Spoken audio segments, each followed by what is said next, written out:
stopping us. Fly without boarding pass. Couldn't catch me, I'll be moving fast. Call me a shooting star. Let them know who you are. Flying up in a bar. Wish on a star. Time to show them who's in charge. Call me a shooting star.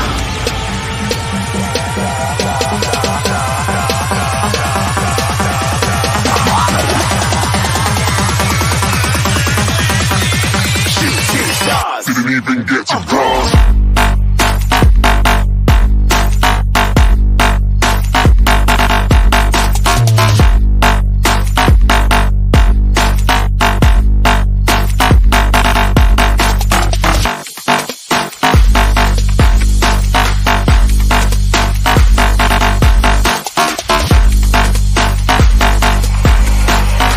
I said I'm moving too far. Get to glass.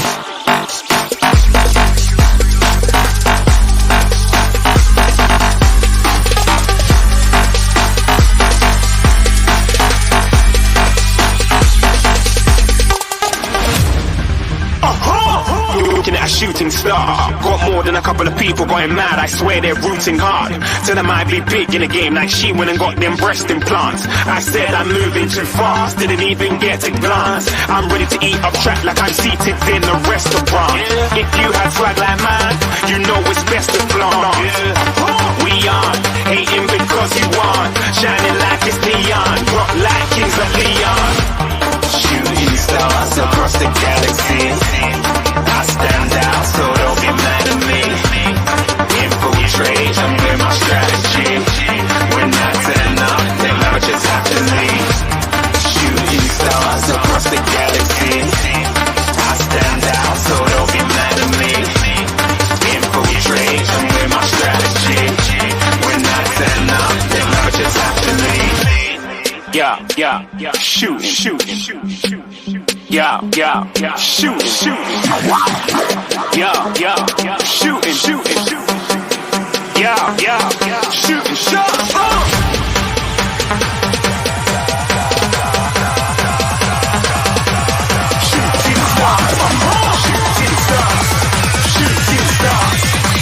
Shooting stars. Didn't even get to cross.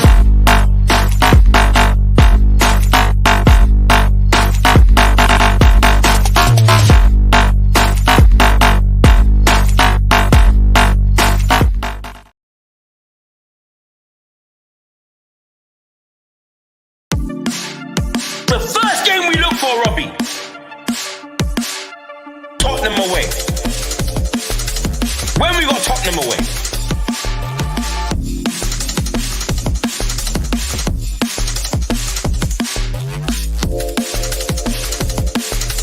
Tottenham away. When we got Tottenham away?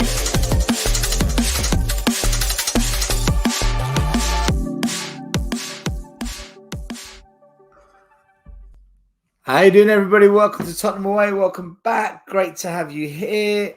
Like, subscribe, hit the notification bell and all that good stuff. Well, here we are again. Ange Postecoglou. He's had a press interview post-match, 2-0 loss to Man City. And it's very Conte-esque without the grenades being thrown everywhere. We're going to talk about it because for me, this is something we've been talking about on this channel. We've been saying that it's only a matter of time before Ange snaps or this project begins to fall apart. I've completely lost all understanding of where our fan base is at, mentally, psychologically, emotionally. I've never seen anything more deluded than this season. The delusion for me amongst our fan base this year is like no other. And I'll get into that as well. But before we get into it all, guys, I just want to quickly say hello to everyone in the chat. Big up to you guys. Plenty of you here. There's so many of you. If I went through one by one, I'd probably need 20 minutes. So hello, welcome. Thanks for joining us. I have invited Matt, I think Sava, Brian, and the Tottenham Away guys, but I think they're probably all at work. So If they join us, they join us. If they don't, they don't. So, what essentially has led me to wanting to do this video? You know, if you follow this channel, you know I'm Levy out. You know I've had a big issue with the chairman and the ownership for a long time. But it's not because I blame Levy for absolutely everything. It's because I don't believe and I haven't seen and I don't trust him to make football enough of a priority for us to be a success in the field of play and to win silverware. I just don't see it. There's no patterns for me to say, oh, that's different, that's new. It's the same repetitive failure. And I'm seeing it again now with Ange Postecoglou. So what's happened for me now to do this video? Well, it's been coming for a while. I did a video a couple of weeks ago saying something along the lines of, is ENIC lying to us? Are they actually using the club to build and develop property and land? For me, the answer is yes. We're just that cash flow or that entity that they use to facilitate something far more beyond football. But not everyone wants to have that conversation. I've been having it for a very long time. And I think a lot of you that tune into this channel, you kind of align with that. But look, let's get into what's actually happened and let me bring it all together and we can discuss it. Here's Sava. Let's bring Sava in. Sava, good afternoon. You all right, mate? Mm-hmm. Sorry, caught you mid-drink. Yeah, you caught me mid-drink. I'm very well. Yourself? You good? Yeah. I'm. Do you know what it is, Sava? Look, I'm good.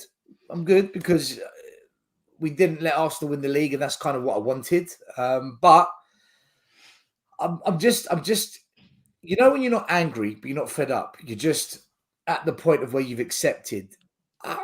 It's the delusion I'm finding across our fan base. I don't think I've ever seen a season where the fans are this deluded. It's always been there, but this season especially, it's just beyond me. It's almost like, do we learn nothing from the previous 25 years of failure and our inability to compete? Have we not learned? Are we still at this place where we think everything's okay? And I think a lot of what drives that behaviour is the fact that you said it's been so many years without any success, right? So the moment little things that happen that we've all seen before, depending on age, we've all seen it before and don't get carried away about. Other people see it and go, oh my God, it's amazing. So, for example, after 10 games of this season, people losing their minds. It's like, I've seen this before. I've seen Spurs top under Jose in December. And what we don't ever do is give anything time to pan out before we put it on that pedestal. And unfortunately, that is what's driven this. I don't know. It feels like, I don't know, like the Ange appointment has breathed this new sigh of, it's different. It's different this time. Something's different. And then when you actually look at the games, you look at the feeling around the club, the signings, that's the delusion, Sava. That's the delusion I'm talking about. Why have we suddenly all just said, yeah, Ange train, yeah, signings are all great, yeah, Scottman's going to be brilliant, Lange, awesome, Levy, he gets it now. Why have we all just jumped on it in this way without you said, without just saying, right, we've been here before. Let's just see how it goes. But instead, this year, I feel we've lost the plot. I think we've completely lost our marbles. Yeah, I mean, look. First and foremost, I want to say everything that's gone on this week has been blown well out of proportion in terms of Spurs stopping Arsenal winning the league, and it's all boiled down to this one game. Let's be honest. You know, it's not Spurs that have stopped Arsenal winning the league. It's Arsenal by dropping points at home to Villa, dropping points away to Fulham. These are the games. So I just want to put that there right now. But look, in terms of what you said, yeah, you're absolutely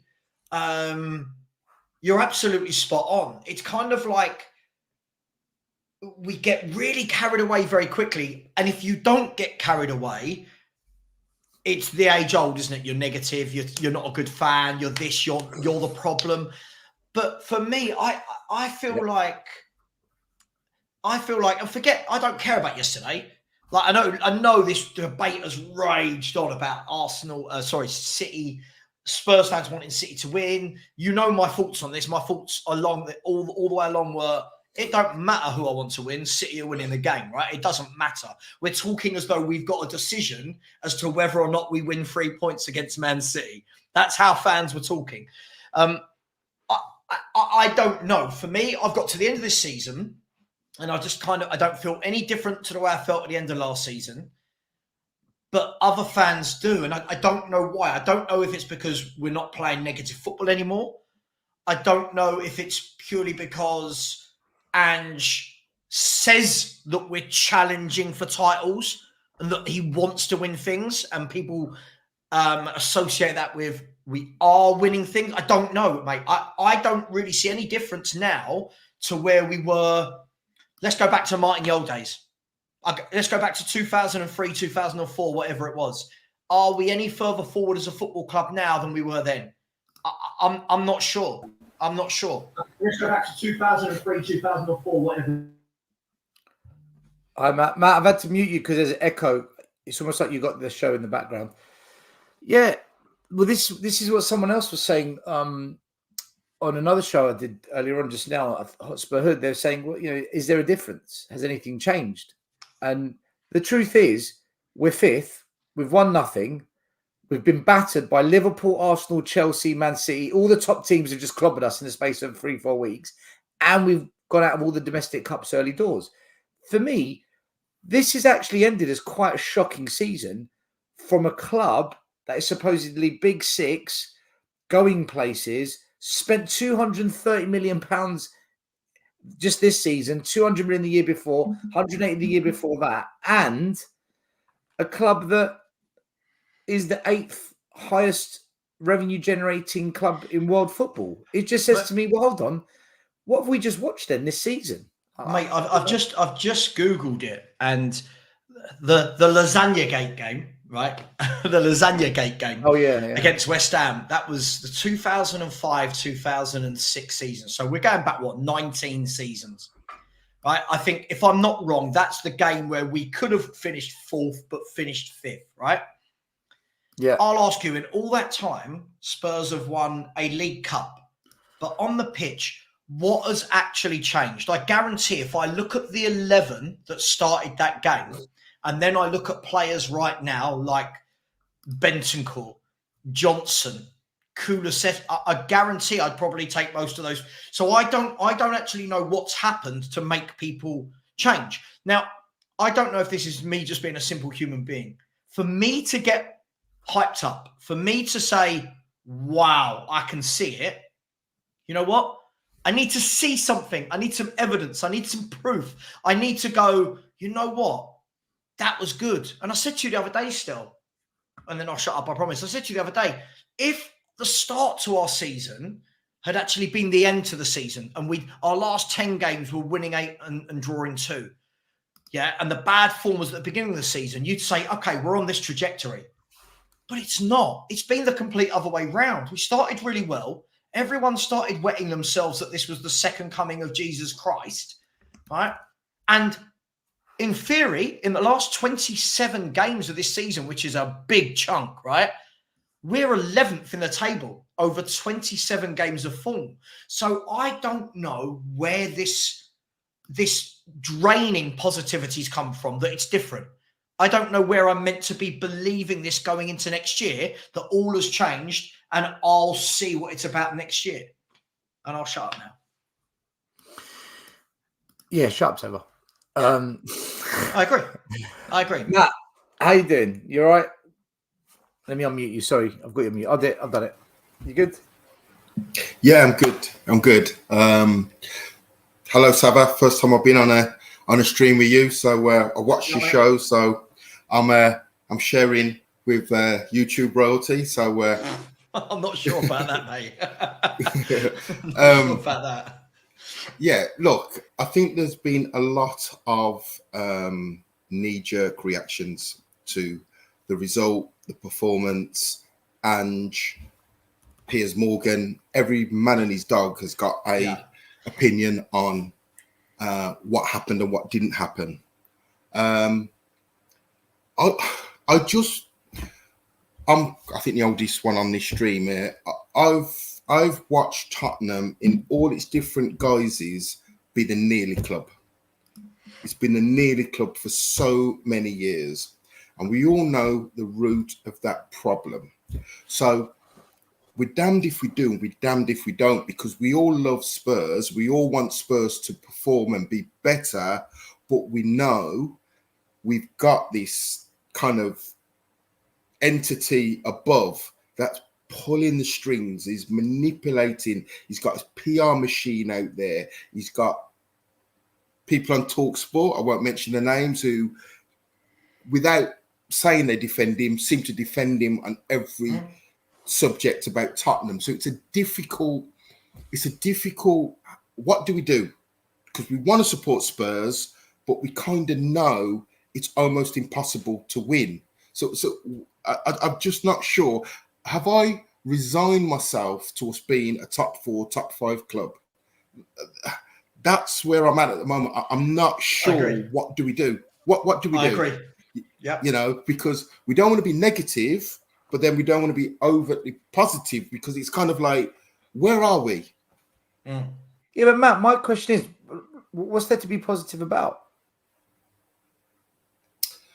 I think the fact you've got to think about it, right, says to me that we might change, that things might go different. For me, right, I'll say it. The solution is very simple. It's this: he has to go. Right, I'm not going to make it a Levy out show, but the title does say Levy's broken Ange. But that is the problem. That is the culture pushing down. You just said it, it's pushing down on us. This is how I look at it. You've got a chairman that is more obsessed in hotels, apartments, gentrifying Tottenham, making money from land and property, who is generating, we are the 8th highest income generating club in world football. But at the same time, we pay lower wages per year than Aston Villa. Aston Villa aren't even on this top 20 chart. Yeah, Aston Villa pay more wages than us. And then we wonder why are Villa 4th? It's because they're prepared to pay the better talent the wages, whereas we, rather than saying, right, let's really scout a top player, like he's really good, let's bring him in, pay what the fee is, put him on the 220, 250 grand a week, because that's what top players deserve, because they're the level. Instead, we say, nah, let's get Werner, let's get Johnson, let's get Veliz, let's get Phillips, 4 players, and let's put him on 70 grand, him on 20 grand. And then we end up spreading the risk. So we might spend exactly the same on wages on 4 players instead of 1. But if 1 or 2 go wrong, it's right, because the other 2 have worked. So these wages aren't going to shit. Whereas if this one player doesn't quite work out, those wages now are locked in like an Ndombele. This is it's the way we approach risk, and it's our inability to scout or go for those top players, knowing that if you just spend the money on them, it's going to work. Villa don't do that. Not the way we do it. I'm not going to say Villa don't do it at all, because that's untrue. But you can't tell me a club that has got the 8th highest revenue in world football spends less on wages than Aston Villa, who aren't even in the top 20. That's one example of the problem I've got with Levy. Then I look at the managers. They come into our club. They think they can do something. They think they can change it. You're not changing Levy. At the start of the season, Ange Postecoglou said to us, fans should be able to feel how they want. If they think we're going to win the league, let them dream. Let fans think what they want. Now, he's having to go at the fans for thinking and feeling that we don't want the City to beat us. Right? I've got so much issue with Ange Postecoglou's rationale. It is unbelievable still. Let me loose in a minute. That's one example of Ange being a bit flip-floppy with us. But the thing is, I could say the same with Conte, with Mourinho, with Poch, where they've all done flippy-floppy, wishy-washy things, and the way they do one thing, say the other. Why does it always happen to managers at Spurs? Because it always happens here. And then I look at the last thing, Sav. I look at our fans. I don't know what our fans want. I have no idea what I want. 1 minute, Timo Werner, good signing, low risk, good bit of business, makes sense. 6 months later, don't sign him. No, I'm not having it. Hasn't worked out. What kind of a signing is this? How can we progress with him? It's almost like the fans don't know what they're doing. The managers, they come here, they become overwhelmed and then contradict what they say. And Daniel Levy's just sitting there going, I think my hotel, I've got my apartments coming, and you lot keep paying. The whole thing is broken for me. I think the whole thing is broken. One of the key things that I've learned more and more over the last couple of years is, and I'm as guilty as this as you, as probably Matt is, as every Spurs fan, is when I talk about the fans, I kind of group our fans together. But what I've learned more than anything is we're not just a divided fan base with 50 here, 50% here, 50% there. I feel like this fan base is split into 20%, 20%, 20%, 20%, 20%. And everyone wants different things, right? I'm guilty. And sometimes when I say our fans, I don't mean all our fans. I'm just talking about sections of fans. You've got certain fans that when a player is signed, they have to be seen to being positive. And let's use a real life example so that there's no, there's no theoretical game going on here. Let's use Brennan Johnson and Timo Werner as the example. There are fans like they did when I put out a live stream when we signed Werner, and I was absolutely massacred by 1,000 people live in my chat. You're negative. If Ange wants him, I want him. Who you getting that's better than Werner? Blah, blah, blah, blah, blah, blah, blah, blah, blah. Move it on 3 or 4 months.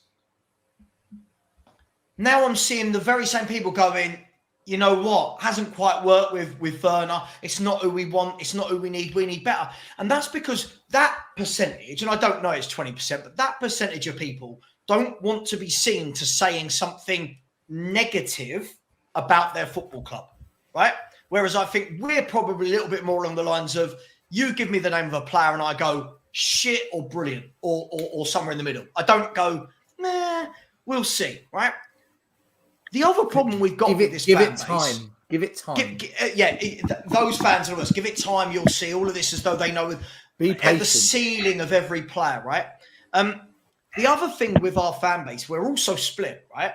So, for example, I was watching TalkSport this morning, and I'm seeing it now. People in your chat going, "Oh, you, the fans, are the problem. You all wanted to lose." And it's like, well, again, some of our fans wanted to lose to Arsenal, to City. Some of the fans, I wanted to lose. Yeah, some of the fans wanted to win.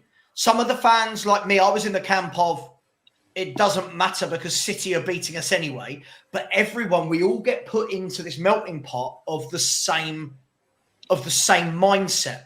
And that's half the problem. You go down to Man City, you go down to Liverpool, now you go down to Arsenal where it's changing. I don't think Arsenal's is 100%. The mindset is, we must sign better, we must win things. At Spurs, we're in the mindset, we've got fans that think winning isn't success. We've got fans that think every young player we buy is going to turn into the next Gareth Bale. Johnson, he's like Bale. No. Right? Every young striker coming through the academy is going to turn into Harry Kane. And I just don't think until we're all on the same page, I don't think it matters. And we could talk about Levy all day, but I think we've now signed a manager that is along those lines. We can say we did it to Jose. We know he's a winner. Conte's a winner. Whether I liked his football or not, he's a winner. I think now we've got the manager that suits exactly where the fan base is and the club is as a whole. I think we've got exactly what we all deserve as a collective. That may sound harsh on some people. I think we've got exactly what we deserve. And that is why we are a 5th place team, where we should be, where I said we'd finish at the beginning of the season. We are what we are. Sorry if that seems preachy, but none of this is a surprise to me. None of what has happened this year is a surprise to me. It's all the same every year. I don't disagree. I don't disagree. It is exactly the same every year. But this is we had this conversation on Tottenham Way on Monday. In fact, we've had the same conversation every Monday for about 3 months, saying what has changed.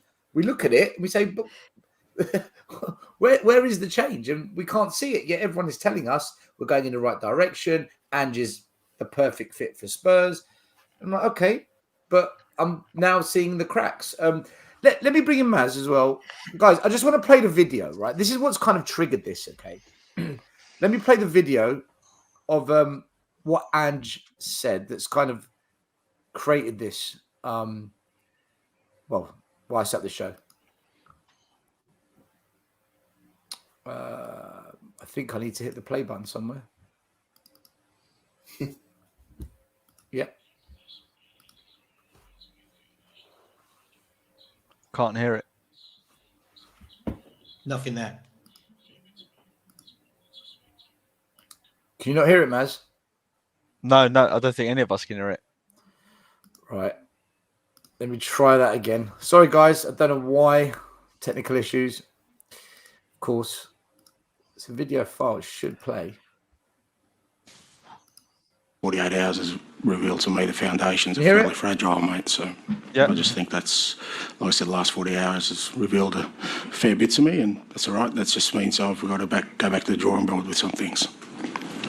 So just ask, when you say the last 40 hours, is that inside the club or? Outside, inside, everywhere. It's been an interesting exercise. Is that to do with players? It's just my observations, mate. I'm not going to tell you because it's for me. I'm the one that's got to do it. So, you can make your assessment of what's happened, and I understand I probably misread the situation as to what I think is important in your endeavour to become a winning team, but that's okay. That's why I'm here. Yeah, maybe I'm out of step, but I just don't care. I just want to win, and I want to be successful at this football club. That's why I was bought. So what other people, how they want to feel and what their priorities are, of no zero interest to me. I know it's important to build a winning team, and that's what I need to concentrate on. Right, so that's what he said, but also this happened during the game. If anyone hasn't seen it already, Ange went up to a fan that was suggesting we should lose the game to not let Arsenal win the league, and this is what this was Ange's reaction.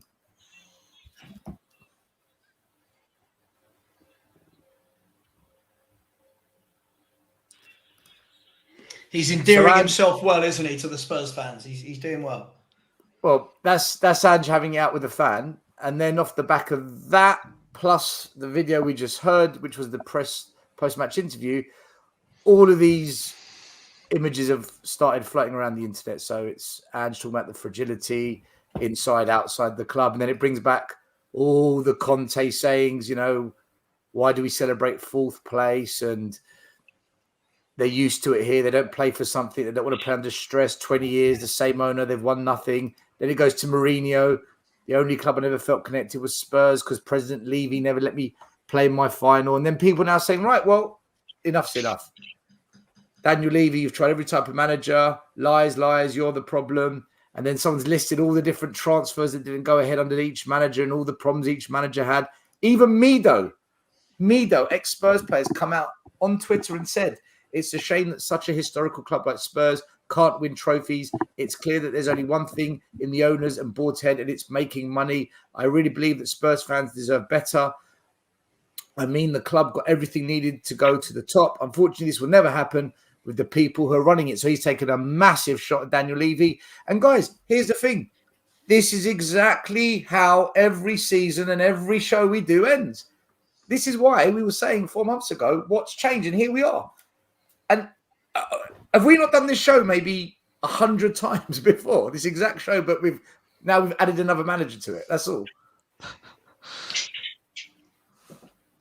Let me just say something really quickly before we move on. I feel like with this one though, we can talk about Levy all we want. I'm gonna talk about Ange for a second, right? This guy for me, and I know Maz. I've watched Maz enough to know. And I completely agree with him. He has to stop talking. This man talks and talks, and everything he says contradicts something he said a week before. This is the same guy that is talking to everyone about we're going to challenge for titles next year, right? He said a month ago, we are challenging for titles next year. Q4 defeats in a row, and it was, I've got to change my squad. But hang on. A month ago, we were challenging for a league title next year. Yeah? Now, it's the fans' fault of the winning mentality. Hang on, mate. Your mentality was to put a B team out against Fulham in a cup where we had a chance to win. That was your winning mentality, Ange. Your winning mentality, Ange, has been to sit there and try nothing different until the 37th game of the season against the best team in the world at home. That's your winning mentality. Your winning mentality is to come out in the press and say, I'm not bothered about the goals we're conceding from set pieces. I get that thrown at me all the time. So when this guy wants to come out and talk about our mentality as fans and our winning mentality, I'm sorry, he's got to get his rhetoric straight. He needs to tell us what he actually thinks. Don't tell us we're winning the league 1 second. Tell the fans to dream we're winning the league. Then when you start absolutely failing, and when I say failing, I sent this to you earlier still, you take out our first 10 games of the season, and for the last 27 games of the season, we are 11th in the table. 11th in his form, right? And so for me, this guy, before he talks about our winning mentality, what about his winning mentality? His complete lack of wanting to change any sort of form we've had.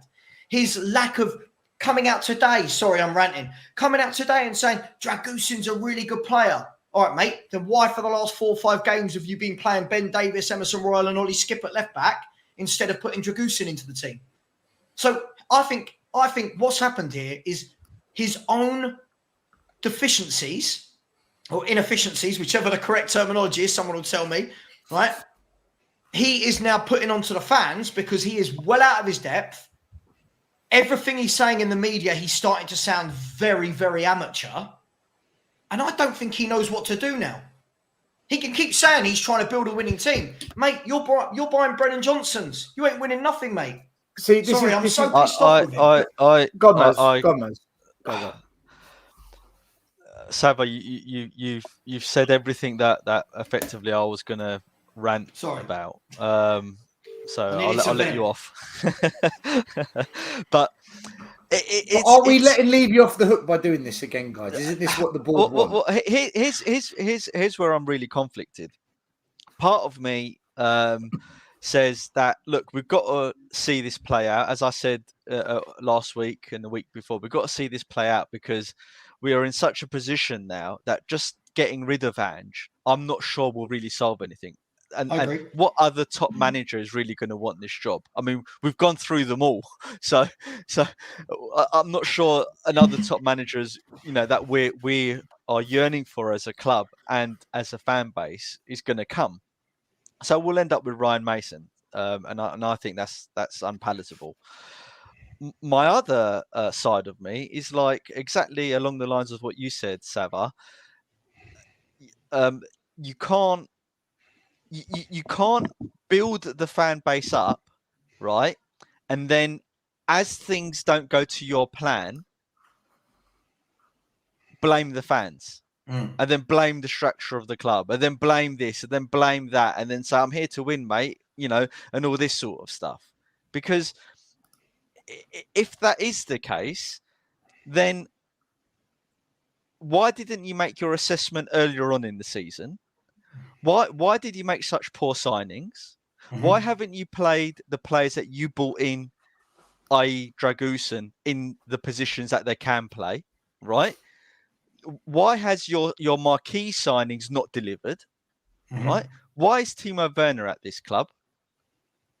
And there's a catalogue or a litany of things that are going against him because he's spoken too much. When things were going good, he was geeing the fans up and trying to come across as the effectively like the savior or the messiah, right? And as things have started to go wrong, he then started saying, "Don't worry, I'm here to fix it." And now things have gone even worse. We've got a poor mentality as a fan base, and you're spot on, Sava. What I find unpalatable, and I think is a lot worse than Conte did, because for me, I don't think what Conte did was bad. I thought it was just a reality check of what is really happening. But what Ange has done is he's misunderstood the history of the club. He's then accused the fans of lacking ambition and having a winning mentality. And then the media have pounced on that weakness and perpetuated it. And then he's come out after the game, all right, and blamed the fans, the board, and everyone else apart from himself. Now, that for me, that's worse than Conte. That's much worse than Conte. So I'll repeat. I don't want him sacked, right? He needs to be given the tools to build the squad in his image, you know, and I'm willing to forgive him. Well, I'm not, but I'll say it anyway. I'm sort of willing to forgive the 9 signings he's made this season, right? Assuming that this summer the club come out and give a statement as to where we're heading as a club, and he comes out and says, right, these are the quality players that I'm bringing in. I don't want crap players coming into the club. I want proven quality players. Exactly what Conte said. 50, 60, 70 million pound players, 3 every single transfer window. If I see that, then I might start changing my mind. Which is what he said we're not going to do. Exactly. So, do you know, man? Do you know what? See, I always like to go what's being said, and then just not maybe read too deep into it, because sometimes managers just have to say certain things just to keep the ship steady. But all season long, it's who we are, mate. We're not playing a different way. This is how we are. I think he's been Levied, which is why I've called this show "Levy Has Broken Ange," because I think a lot of managers come to Spurs, they think, right, I can change it here. I can do a good job. I wouldn't mind a crack at this. And then what happens is, once the reality of what needs to be done hits them, and the fact this board aren't prepared to do that, they're now stuck on everything they've said up to that point. Because he said in the interview, you need to go back to the drawing board on a few things. Well, that says to me that you've got a fair point. You've underestimated this club where we're at and the ownership that you're working under. And how can they? He's feeling still, it. how can you underestimate? I blame it on Levy every time. You've got some of the best managers, right, in the Premier League that have come to Spurs. Conte, Jose, Pochettino, Redknapp, right, all failed under this ownership. And they've given every manager that's going to come in now, post them, the blueprint of what you need to do differently, right, to fix the root cause of this problem. Right, so how can he be surprised? I mean, that means that, as again, I'll pick up to Sava, he stepped into this job thinking I might be the special sauce that's going to fix this, but it seems that he's out of his depth, and you saw the discussion Lee and I had earlier, still, right? Yeah. Let's define what is Levied, right? Being Levied is, one, not understanding what Daniel Levy is. That's the first step of being Levied, right? If you don't understand who you're dealing with, right? The second step of being Levied is compromising, right? The third step of being Levied, right, is working to a financial structure that won't win you anything, right? The fourth point of being Levied is accepting players that you don't really want in your team, right? The sixth point of being Levied is you being the fall guy for him. No communication from the club, nothing. Yeah, I could literally go on for the next hour just pointing all these different steps of what this club does to every single manager that comes through those doors. And none of the managers, this is what disappoints me as an individual. Why aren't these managers learning from this? The only manager who learned from it is fucking Conte. Right, and if you go back to every single interview that he done, I beg people, go back to every single post-match interview and pre-match interview that he done. Everything he said was true. Every analysis, when he kept repeating himself, was true. He said to the fans, "Don't expect us to win the league. Don't expect us to do this." Right? We're at the start. I'm here to change things. Right? And we never gave him the tools to do it. I want to bring in Matt because I know Matt thinks a bit different to this, and I want to get everyone's view on it. Before you do that, I just want to say, Matt, I nearly crashed my car, right, when you said our reaction's a knee-jerk reaction. Nobody crashed their car. Matt, Matt, you've got a different view on this. You think that we should listen. By the way, I don't think anyone here's Ange out. Do we agree? No one here's Ange out, right? I'm Ange, don't care.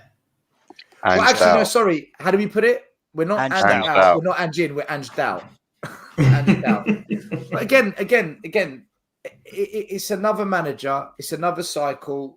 What manager does work for Spurs? What manager does come in and change it? Because I've said it all along. I don't think a manager can change it. I think it has to come from above. But Matt, you do have a different view. You do think differently on this.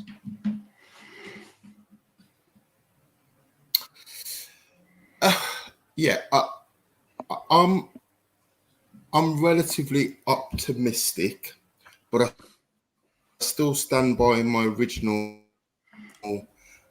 point, which is what success. My question is where is the end game? What's the end goal? I'm asking myself the question now. Is the end game, is the end goal a league title? Is it a cup? There it is. Is it qualifying top four? Is it? No. I know that's Levy. I know that's Enoch. I'm on about as a fan, what is success? Because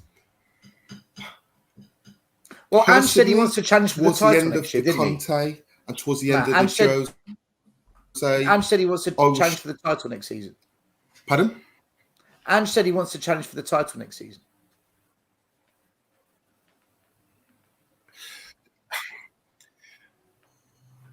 Look, I'm reading between the lines here, and I'm sure I'll be pulled up if I've interpreted this wrong. I think what he's saying is, while he's manager, he wants to try whatever job he's doing. He wants to try and win the league.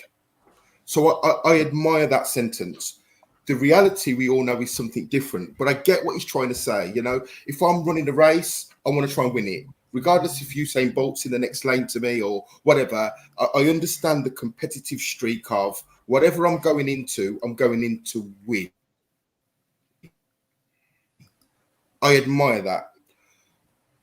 I think he's tripped himself up, and I think he will learn from that, because even though he's managed at Celtic, he's under the microscope in the Premier League. Every word, every crumb he drops, people pick it up. So I think he's going to have to be a little bit more sensible in his interviews, in what he divulges. But I'm optimistic still, because I want to try and get us back to 2015, 2016 Poch. And whatever that ends up in, whether that's a final or whatever that is, I want to get us back to that.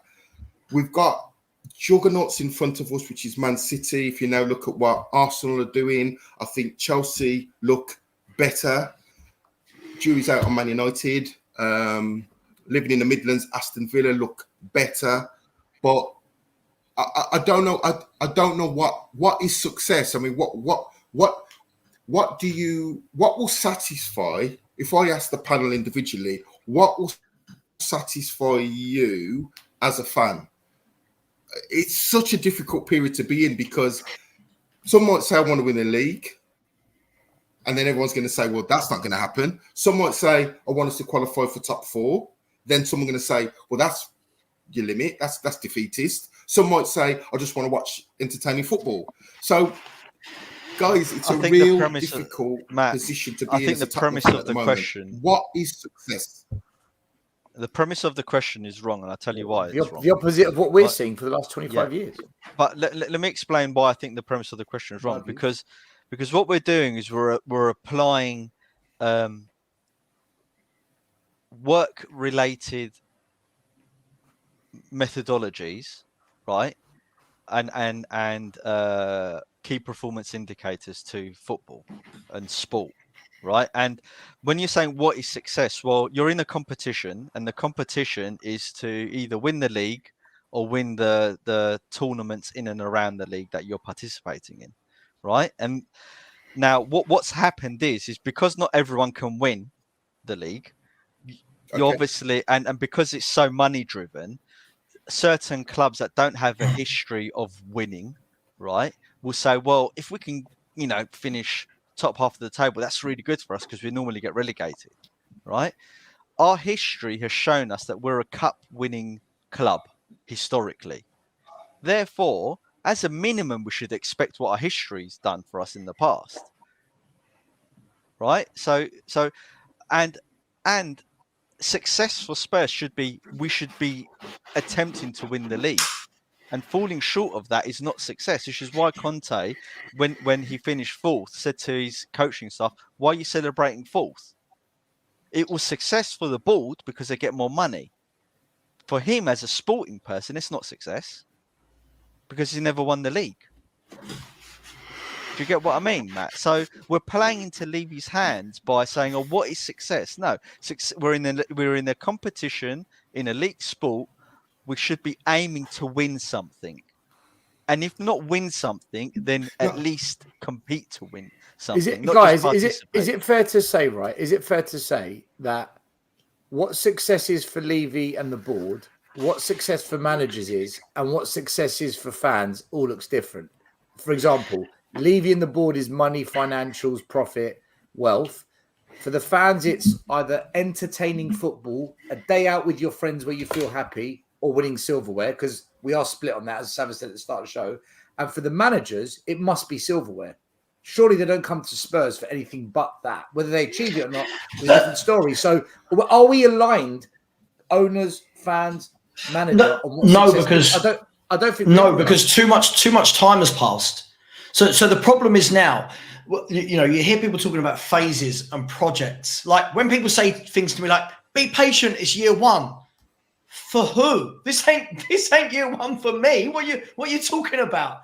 Last time Spurs won a trophy, I think I was about 9 stone. I had a 6-pack and I could drink 5 nights in a row. I'm now 41, definitely not 9 stone. And if I go out drinking, I have a headache for 4 weeks, right? We're in this period of time now where when we say what is success, what for 1 year? What is success for the next 5 years? What is success for 10 years? That's always been my problem. So when people say to me, like, I knew it. As soon as I said earlier, like I said that Ange was failing the second half of this season. People don't listen. I said the second half of this season. Oh, we finished 5th. No one thought we'd finish it. Cool. Because we had a brilliant start to the season. But the back half of the season, since January the 1st, we've actually been 16th in the league table, right? So for me, that's failure. So my point is, what are we judging this success on? Matt asked the question of success. Stel asks, is it the same for everyone? But what time frame are we giving this? If you're telling me what's success by the end of the 24-25 season, I want a trophy. Or if it's not a trophy, what I want to see is that the players that are coming in are good footballers with a plan in place. Right? Like I said to you the other day, I don't need 7 or 8 signings this summer. When people go, we need a goalkeeper, we need 2 fullbacks, a centre half, 3 centre mids, 4 forwards. Go and get me 3 or 4 players that drop straight into the 11, and I'll forgive everything else. Then go and do it again the window after. Right? Show me that you want to buy quality. I'm not talking about De Bruyne's and Haaland's. I'm talking about the Cole Palmers, the Kuduses of this world. Yeah, the Douglas Luizes. Go and show me that you want to buy better footballers that can hopefully one day rival the bigger clubs. All the while you're buying Brennan Johnsons, you're bidding for Tosin Adebayo's, no offence, you're bidding for Lloyd Kelly's, Timo Werner's, Valise, Ashley Phillips. I sit there and I go, there's never going to be success. There's no pathway. Yeah, but you see, that's you, Savva. Whereas a lot of fans, and there are a lot, will say, yeah, makes sense, good bit of business, get them in, good 4th choice backup. And this is where we get the division. Let me get Iggy in. Iggy, you might as well answer this super chat. Let me read the super chat before the one I'm going to give you to answer. Big up to Sherris, who says, agree with you all on Ange, but don't you think fans lost faith in Conte calling for patience because he wouldn't commit to a new contract. What I would say about this is, was he offered a new contract? Well, that was, I asked this question at the time and that was never asked. And you know what? He wanted out, and that was the answer. He wanted out. It was clear as day he wanted out. Iggy, DMB Forever says, if Ange feels he's not backed in the summer, will he walk? We had Box Office on the show yesterday, and he thinks he's going to walk. Do you think he'll walk if he's not backed, or do you think he'll just suck it up and say, you know what, this is what I've signed up to, I just need to accept it? Because he's kind of sounding like he's not happy. How many times we're going to see this film, man? How many times? It's like, if Ange, you can put that to, you know that very same sentence, you can change that to Poch, you can change that to Mourinho, you can change it to Conte, you can change it to Ange. This same sentence gets asked after all of them that have been in charge. And it's like, the bottom line is, man, the tone is set from the people that own the club, man. The tone is set from them. It's like fans can begin to dream when things are put in place from people that have the power to do so. We then follow, because we're as fans, we're followers, man. We're not leaders in a club. We're followers. So the tone is set by whoever runs the club. Unfortunately, like the thing I've learned, and like everyone knows, it's no, like everyone knows I follow Italian football. I'm a Milan fan as well. Like whoever steps in to take over a club or who runs a club, they set the dream and they set the goal for us to all jump on. Now, we can agree and disagree, but the bottom line is the tone is set by those in charge. And unfortunately, like Tottenham Hotspur, honestly, it's the only club, and with fans, that I don't want to say half, they have a section that follow the team and aspire to witness at some point in their livelihood a successful team that goes on to win. And one of the success on the field is winning trophy. That is the purpose of elite football. We've said this many a times. And you've got a section of fans, man, who talk of it like a business. Like, I don't understand. Like, there are fans that support this club from a business. They always talk to me about business. I don't give a fuck about business. What are you talking to me about business for? If I want to talk about business, I go to work. We go to work and we talk about strategies to make marketing, to make things better for whatever it is you want to achieve. Why don't we talk about Tottenham like a business? And the thing is, this is what brings it down to Mourinho when he talks about the connection. The connection is a feeling. The last time I felt something, that's why you know what? That's why we talk about players like Gascoigne. We talk about players like Hoddle. We talk about, because that's their connection. That's probably the last connection that we're similar sort of age in this panel. The last connection you felt for the club was then. It's not now, man. You know, what do we feel about this club now? Yeah, Tottenham's the team you support, but do you feel a connection? Do you feel like there's something? We're so disconnected, and this is why the toxic ambience. Do you think fans are trying to force that, Iggy? Do you think fans are trying to force the connection, hence the fake positivity? They're trying to force some kind of emotional feeling where they force it. Of course, but of course. I'm going to be honest. I think Ange tried to force it. I think with Ange, listen, what Ange, you know what? Ironically, I rewatched before I came on. I rewatched what Ange said, and if everything that Ange said last night was bang on. It's all the stuff that we've been saying. We've all been saying the same stuff. All right. Yeah. So why is there this reaction from the fan base? Maybe not everyone, but why is there a reaction over something that he said yesterday? That's something that we've been saying all the while. So there's not that. I don't understand the anger towards Ange and what he said yesterday. The problem with Ange, he said a lot of things. And you know, it seems to be like, you know, we've got this situation, he responds to that. We've got this situation, we respond to that. And unfortunately, the season that we've had, from a footballing point of view, you have to look at it. It's like, are we the team? Who are we? The team that would play the first 10 games, the team that played the second 10 games, or the team that played the third game? Because it's been three. If you split it, it's been 3 different teams.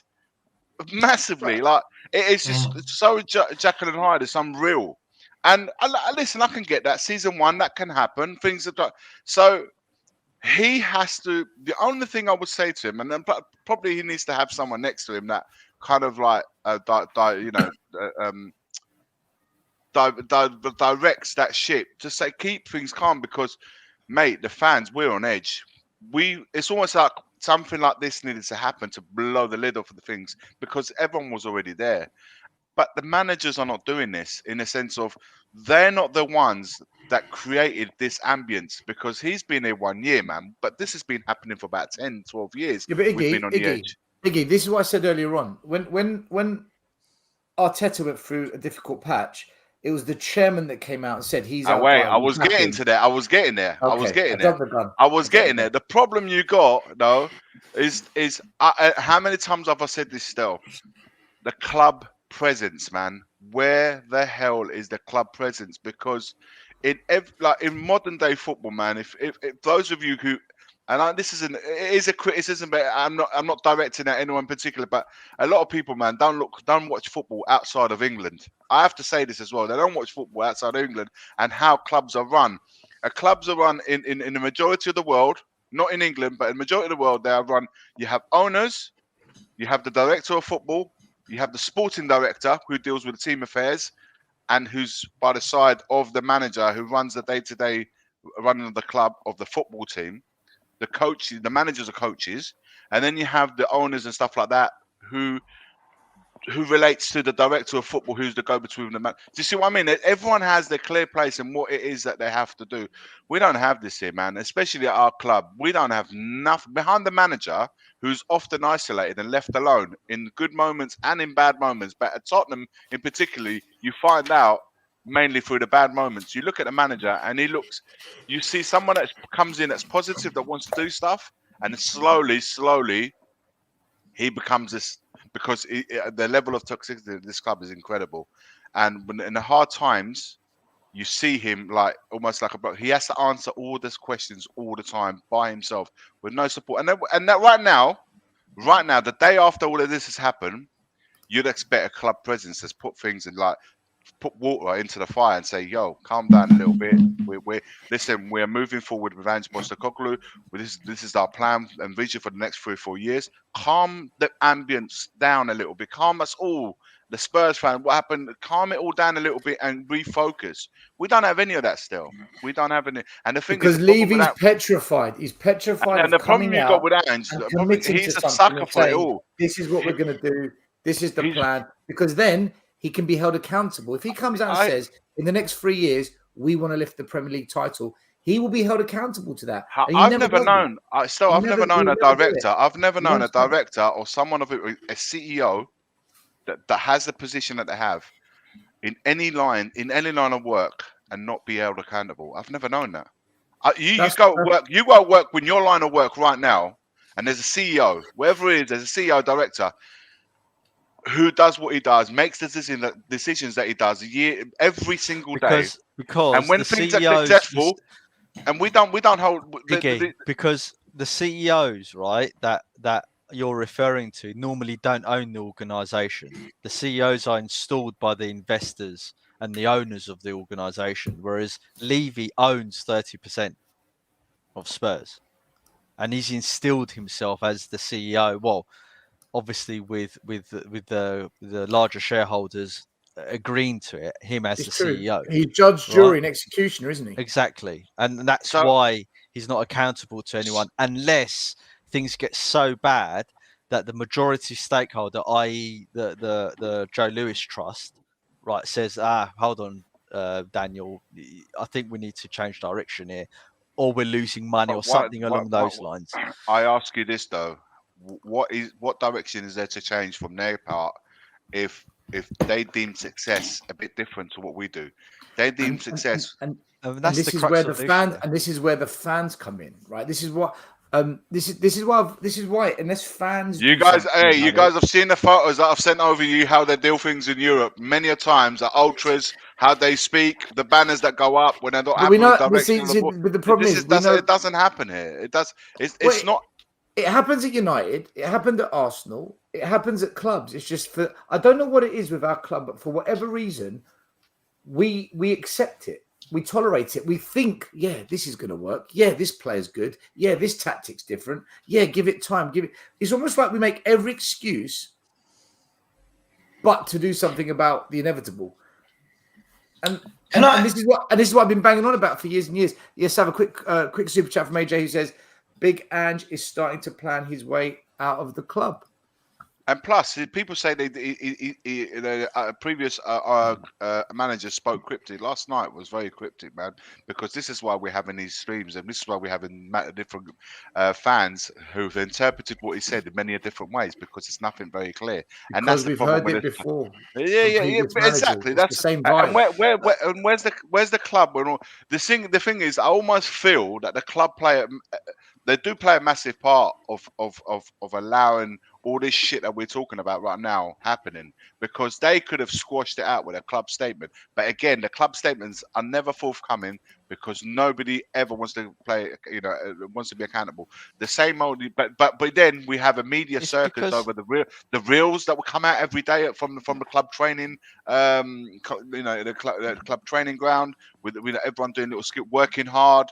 And people's players' birthdays, all of that shit comes out on Tottenham Hotspur websites and stuff like that. But never, when this happens, when we get to a point, we always tackle things the same way, and that is by doing F all. I just want to say, look, for me, this might not be popular, but there are long-term issues at the club and short-term issues, and I don't think it's fair to tar them with the same brush.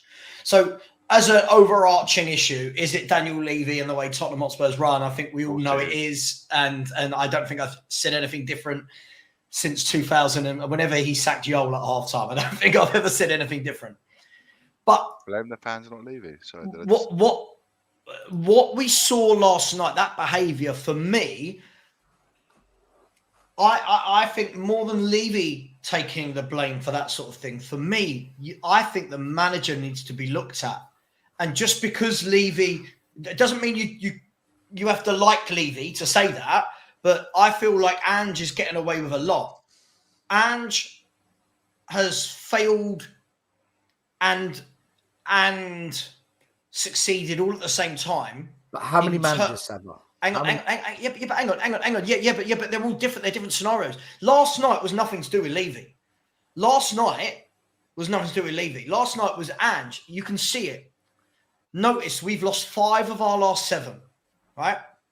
Notice all his press conferences since we started losing, he's getting a little bit more tetchy, isn't he?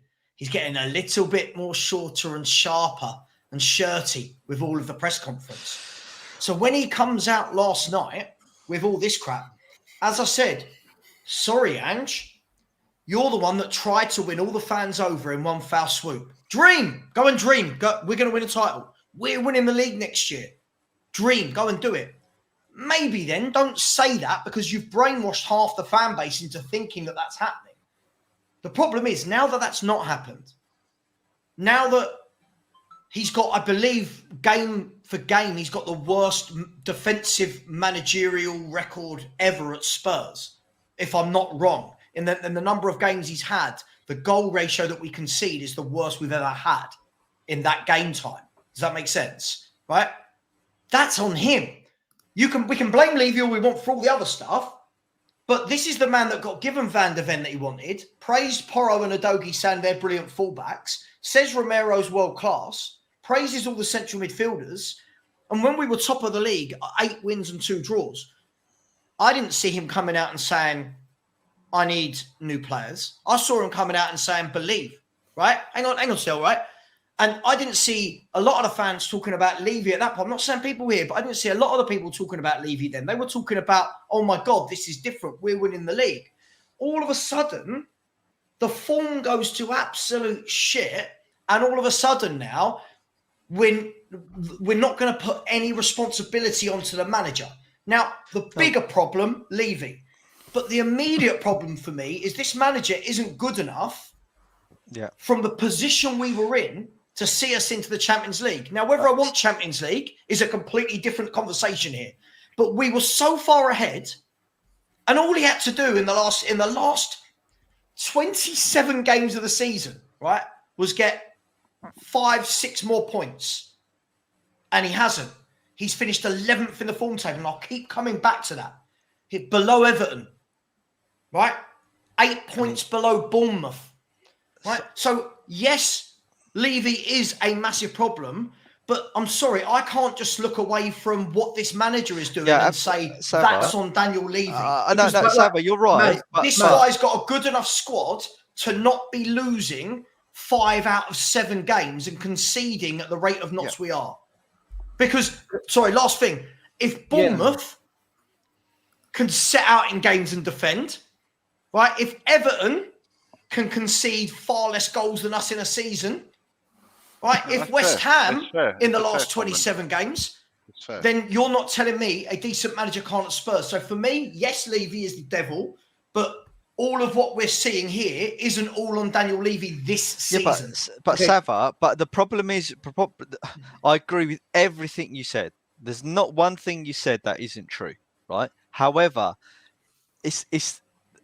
we fall into this trap every season or every couple of seasons where fans effectively wipe the slate clean at the end of every season because they say, well, how can you blame Levy? Because, and they outline the failures of the managers or whatever the circumstantial reasons are for us not achieving what we want to achieve. Who's accountable for his appointment? But that does the problem a disservice because it's too low resolution, right? There's a lot more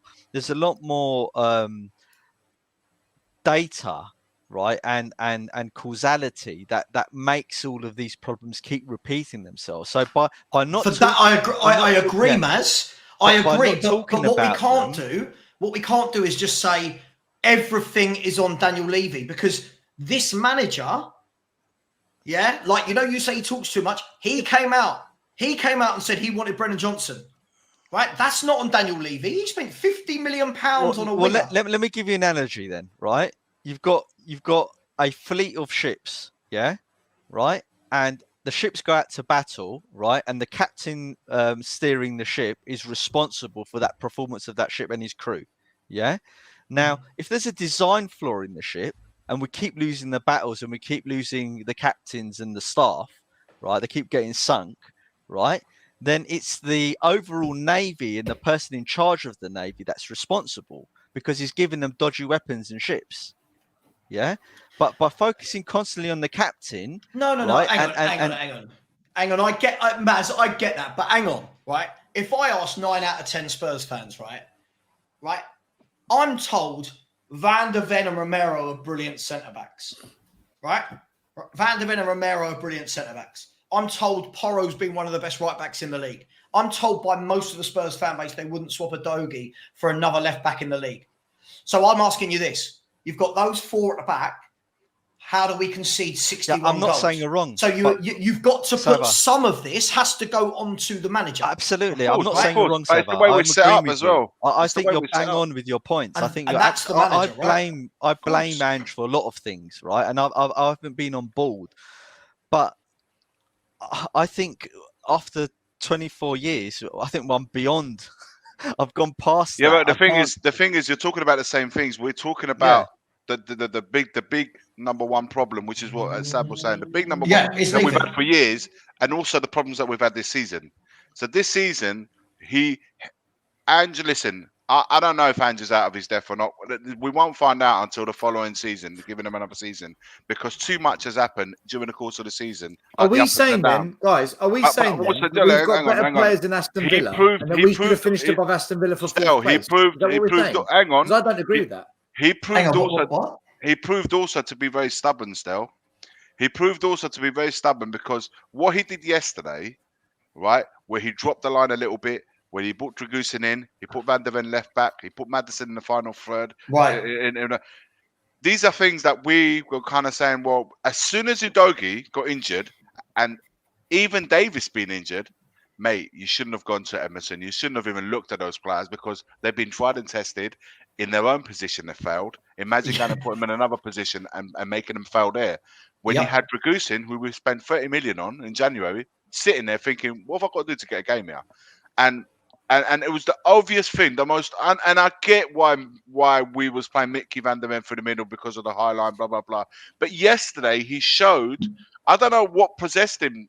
I don't know if he got stubborn, maybe because he was even so much shit leading up to this game that we had to lose. That maybe that hit something in him, in his stubbornness, and made those changes. So I'm thinking, so the guy can adapt.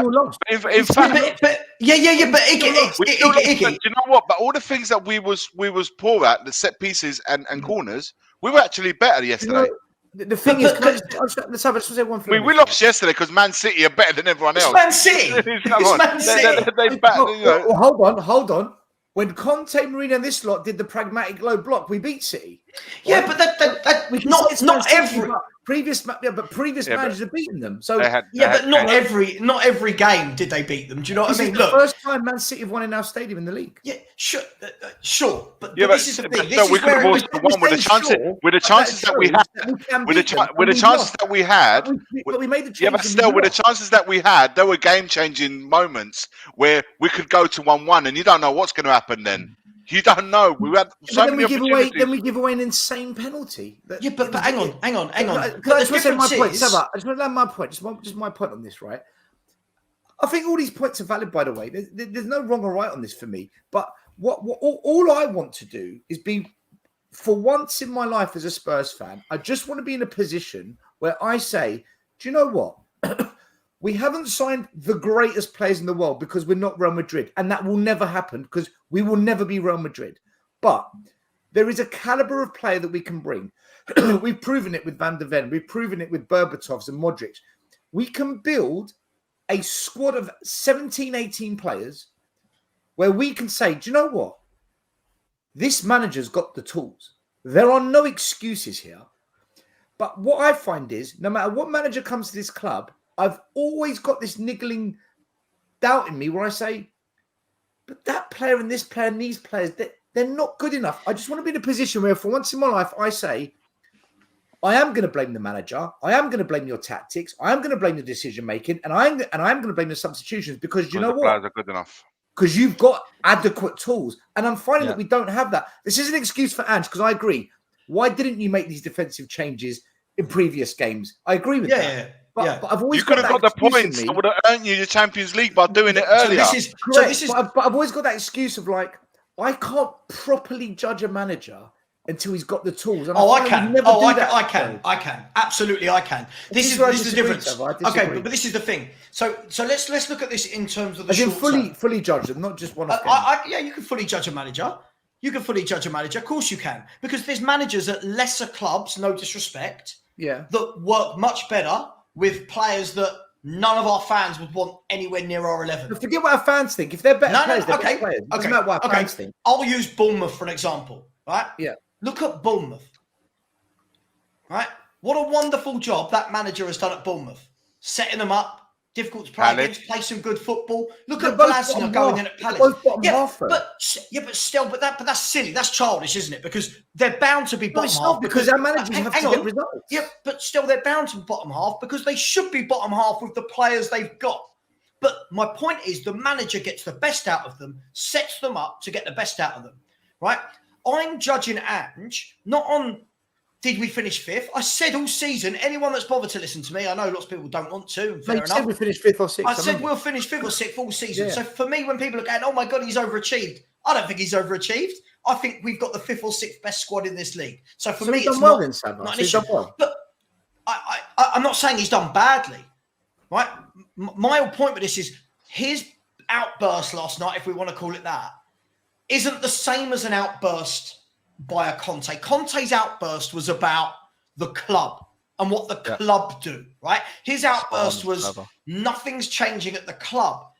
Ange's outburst is born for me, he said it, is that the fans, right? He's gone at the fans first and foremost. Yeah. But it's suddenly come out now that he's starting to lose games. Now, I don't care that we lost to Man City. He said inside and outside the club, not just the fans. Sure, but he only said that because he was asked a follow-up question. His first thing was talking about the fans. And right? it doesn't end well when you say fans. Just ask Del. Right. If you start talking about the fans, like I do it a lot, you do it a lot still, people hate it. But I do blame fans. I do, Van. And just come out and blame the fans. And as I said, it coincides with him having a disastrous drop in form. Disastrous. Yeah, you're right. He's feeling the pressure. He's feeling the pressure. So for me, his outburst, the reason why I don't link it to Conte's and Levy's is his outburst over here is that for me, overall, fifth you can say is good, but our trajectory, is not that.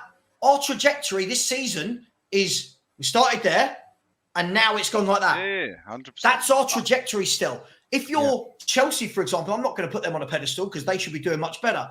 But if you're a Chelsea fan now that has lost 2 of your last 17, your trajectory is slowly doing that. Bournemouth are doing that. Aston Villa are doing that. Our trajectory is going like that. And the reason why I bring this up is I'm not blaming Ange for not winning anything in year 1. That's not my gripe with Ange. I'm not blaming Ange for not winning a league title in year 1. I'm not blaming Ange for getting top 4. I couldn't give a monkeys about top 4. We don't do anything when we get it anyway. But my issue with Ange is nothing's ever his fault. And he's hoodwinked so many of our fan base now to this point where if you say anything about Ange, you don't understand Ange. But hold on, when we lost you to don't Chelsea, know what he does in his seconds. That's on me. He did take full responsibility for the Chelsea game. Mate, he did. Because that was the first time that he'd been criticised finally by the media for standing there like this on the sideline and showing no emotion. Just does that. Look, for me, I'm not saying sack him, but for me, I don't think anything's going to change under this manager. I just can't see where for me at the moment, there's no link to him and Levy. Now, let me finish this point, right? Now, he turned around, Maz, he turned around and said, no one joins this football club without my say-so. The worst thing he ever said. I never believed it. It's not the point. He said he shouldn't have said it. He shouldn't have said it. When he brings in Brennan Johnson and starts playing him week in, week out, that's when I turn around and go, you don't know a good player.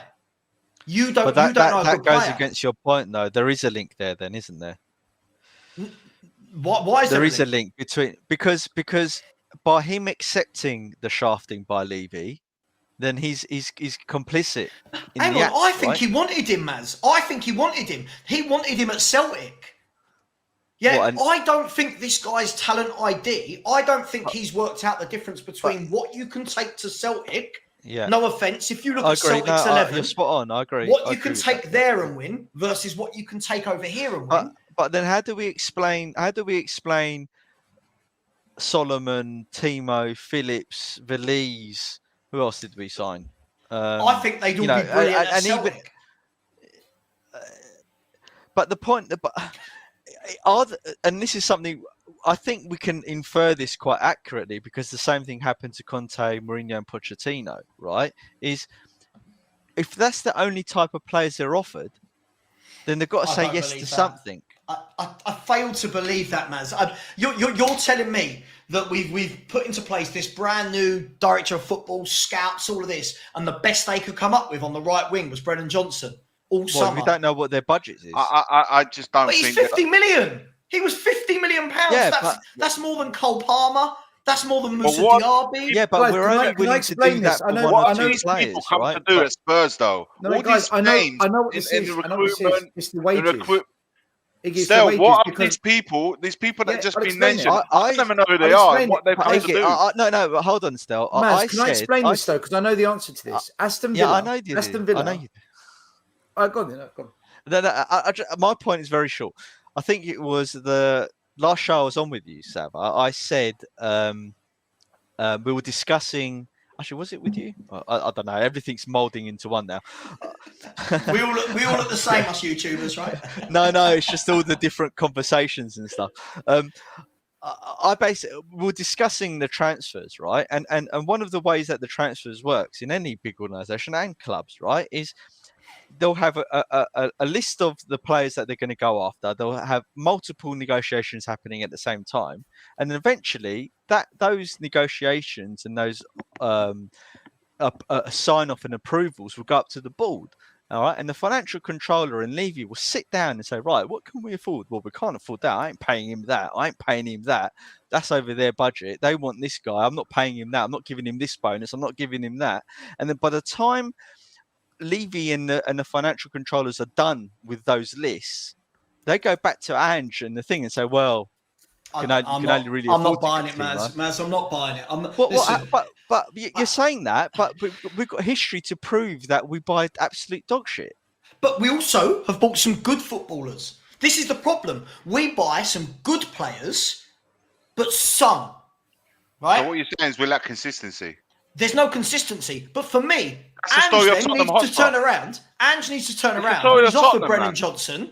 When he's offered Brennan Johnson, turn around then, have some balls and say, no. It's the story of Tottenham, man. Sure, Iggy, but say no then. But say no. Don't come out in one breath and say any player that signs because I've said so. Then in the next breath, we're being told, oh, well, that was what was offered to him, Brennan Johnson. If you've signed off that sort of a player, and then our fans go do lally over this guy, give him 2 or 3 years. Okay, can I ask you a question then, Sava? Sava, let me ask you a question off the back of that then, right? If we should say no, which I agree with, why is it this happens to every manager at Spurs? Look, I agree, but the thing is, because they're the only ones that respond. It's not like Brennan Johnson. They're the only ones they're the only ones that talk. So the only one we can only ever hold accountable are the managers, because they are the only ones that speak between club and fans. Nobody else is held accountable of everything. You guys have just mentioned names, Paratici and all these other people. I don't even know what they do at this club. I don't know what they do. The thing is, if you can't buy outright 100 million on a player, then you need to have a strong recruitment that taps up all the potential gems that you can then go on to in a year or two. Why didn't we sign Trossard for under 30 million? How has that slipped through the net for us? We were the first ones in, and we put in a bid. Well, the agent shed light. The agent lower than market value. The club didn't tell us. Was 50% market value. The club didn't tell us that. His agent told us what happened in that deal. His agent told us, man. This is where I've got a little bit of leniency on the managers. I'm not managers aren't completely. No, they're not faultless. Of course, they're not. If a manager proves to be not up to the job, then listen. There's been so much that's happened during the course of the season. This chat I've just had a deja vu. I've had this chat 10 times over the last 10 seasons. But the thing is, we don't know. We don't know on the course of this season, and given what's happened, and given the fact that we peaked so early on, that the only other way that we could have gone is down way. And then, but the problem is, if we didn't have that, and then we picked up again. We never picked up again. We just carried on going. So I don't understand until anyone listen. I don't think the manager should not be held accountable. Of course he is, man. That's his job to get results. But fundamentally, man, he cannot be the only one. I'm not saying he should be spared of any criticism. I think there's something who else comes into this equation. I think there's something else at work here, and we're not going to know. When he said, "I've seen something for my own eyes, and it's for me to know, because it's down to me to sort it right." And I've seen it inside and outside the club. The inside bit is the talking point that we're just speculating now. We will never know that, though. We will never know the answer to that until 30 years' time, when he comes out of the book and then he comes and tells you, by the way, that thing I said 30 years ago was to do with that. But that's too late by that point. But the issue is, when you look at all the previous managers and the comments they've made, you can tell that there's a struggle. There's an internal struggle that all our managers seem to face. There's this battle going on within the club, and the managers always lose the battle. They always lose. I get that, but yesterday's outburst, we don't know what that battle is. Which is what this was all about, which was Ange being broken. Yesterday's outburst was nothing to do with Daniel Levy. Yesterday's outburst is to do with him having not done very well lately and completely now negating back on the points he made. So when he's talking about fragile inside and outside the club, why did you tell us we were challenging for a title next season then? But he's very reactive. What I've established about that's where he shoots himself in the foot. About Ange is he reacts. He reacts to whatever situation he's in. If he's in a good moment, a medium moment, and a shit moment, he reacts, and there's no constant thread to what he says from that moment to this moment. Yesterday, for me, it's just I think he accumulated a lot in the last 48 hours, and he blew a gasket, man. He blew a gasket because leading up to this game, he was always constantly asked about this Arsenal Man City situation, about the home fans might come in with blue shirts and all of that. There was too that, and the media. Listen, they play a massive part, and I'm surprised that a guy with his experience has kind of fallen there. Other managers don't react. He was better off not even showing up for the press conference and send someone else there if he felt that he was gonna. But they saw that in him. They saw something in his eyes in that presser to start pumping in the question, and that's where he blew. But the thing is, again, the following day, to avoid all these chats that we're having, these live streams that we're doing now, I felt that today was a moment that someone outside of Ange and outside the team could have come out and said something just to calm things down and put us back into the narrow and to say, look, we're still. We're still proceeding. We as fans should demand that. We should be demanding. Matt, let me ask Matt a question because you haven't spoken. Especially with the ambience that we have. Oh yeah, we're divided on everything. We don't even agree if the grass is green. Matt, just before you bring in Matt, sorry, really, really quickly. Sorry, Matt, I'm so sorry. Can I just say, I do feel like a lot of people in the chat have completely misunderstood what I said. When Ange is coming out and saying we're going to win a league. Sure, say that if you believe it is my point. Don't say that 1 week and then a few weeks later say we need a whole new squad and there's things inside and outside that are fragile. I've got to go back to the drawing board. So the people saying in the chat, do I think he should come out and say we're in a relegation battle? No, but don't come out and say things which you know are completely false because idiot fans believe it. So even if he felt that, I don't think yesterday was the moment. I don't think any time is that moment to outwardly say it because Because then you really don't know your crowd, man. You don't know your crowd at Tottenham. He could just say this is a process. It takes time. Leave it there, right? Just level it a little bit. Level it down. Matt, let me ask you this question. And that's where he needs guidance, by the way. That's why he needs a public relations guy. I think Matt wanted to say something on the topic still before you answer the question. Yeah, go for it. Ask him a question. Matt, go. Look, I think we've got to understand that it's come right after the match, and he gets a mic shoved in his face.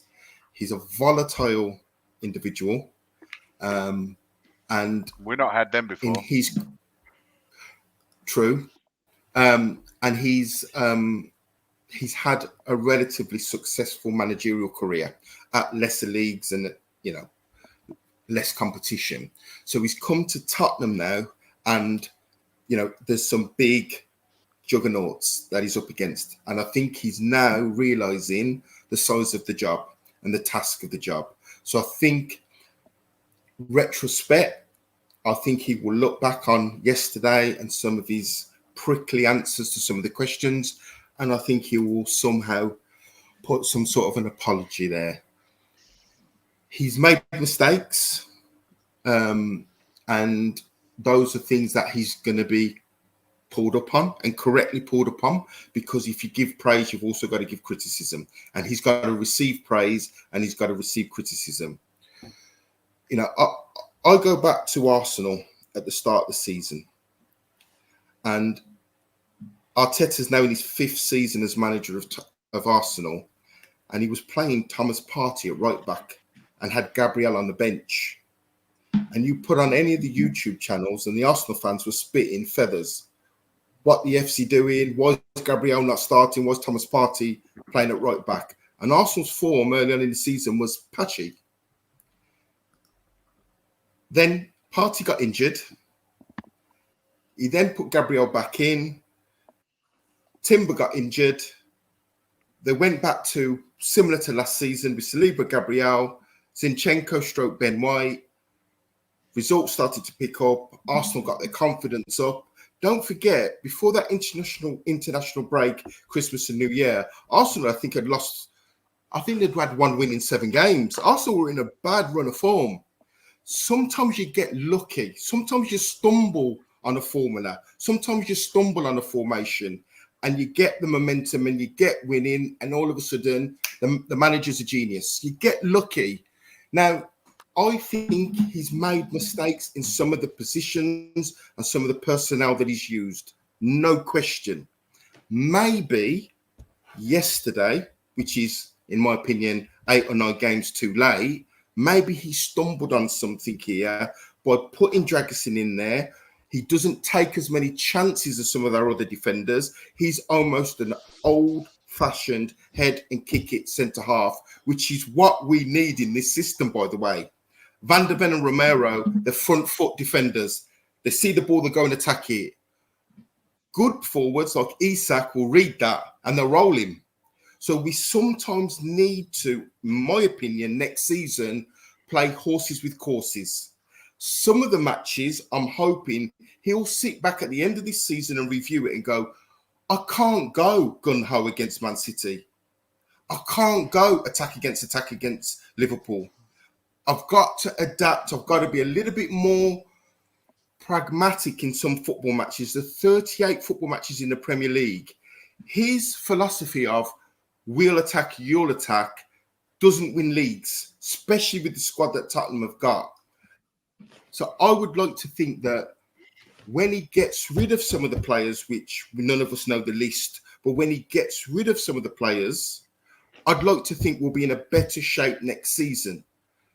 Before anybody piles on me, I'm not saying that we're going to win the league or whatever else, but my point is we'll be in a better shape next season because surely he's been in management 28 years. If Stel, if Sava, if Iggy, if Maz, if we can all sit there and look at that front three and go, we had Harry Kane and Son last season. We've now got Timo Werner. I don't know what you call Son at the moment. I'm not sure who's a number 9 or I'm not sure what Son is at the moment. And then you've got Brendan Johnson.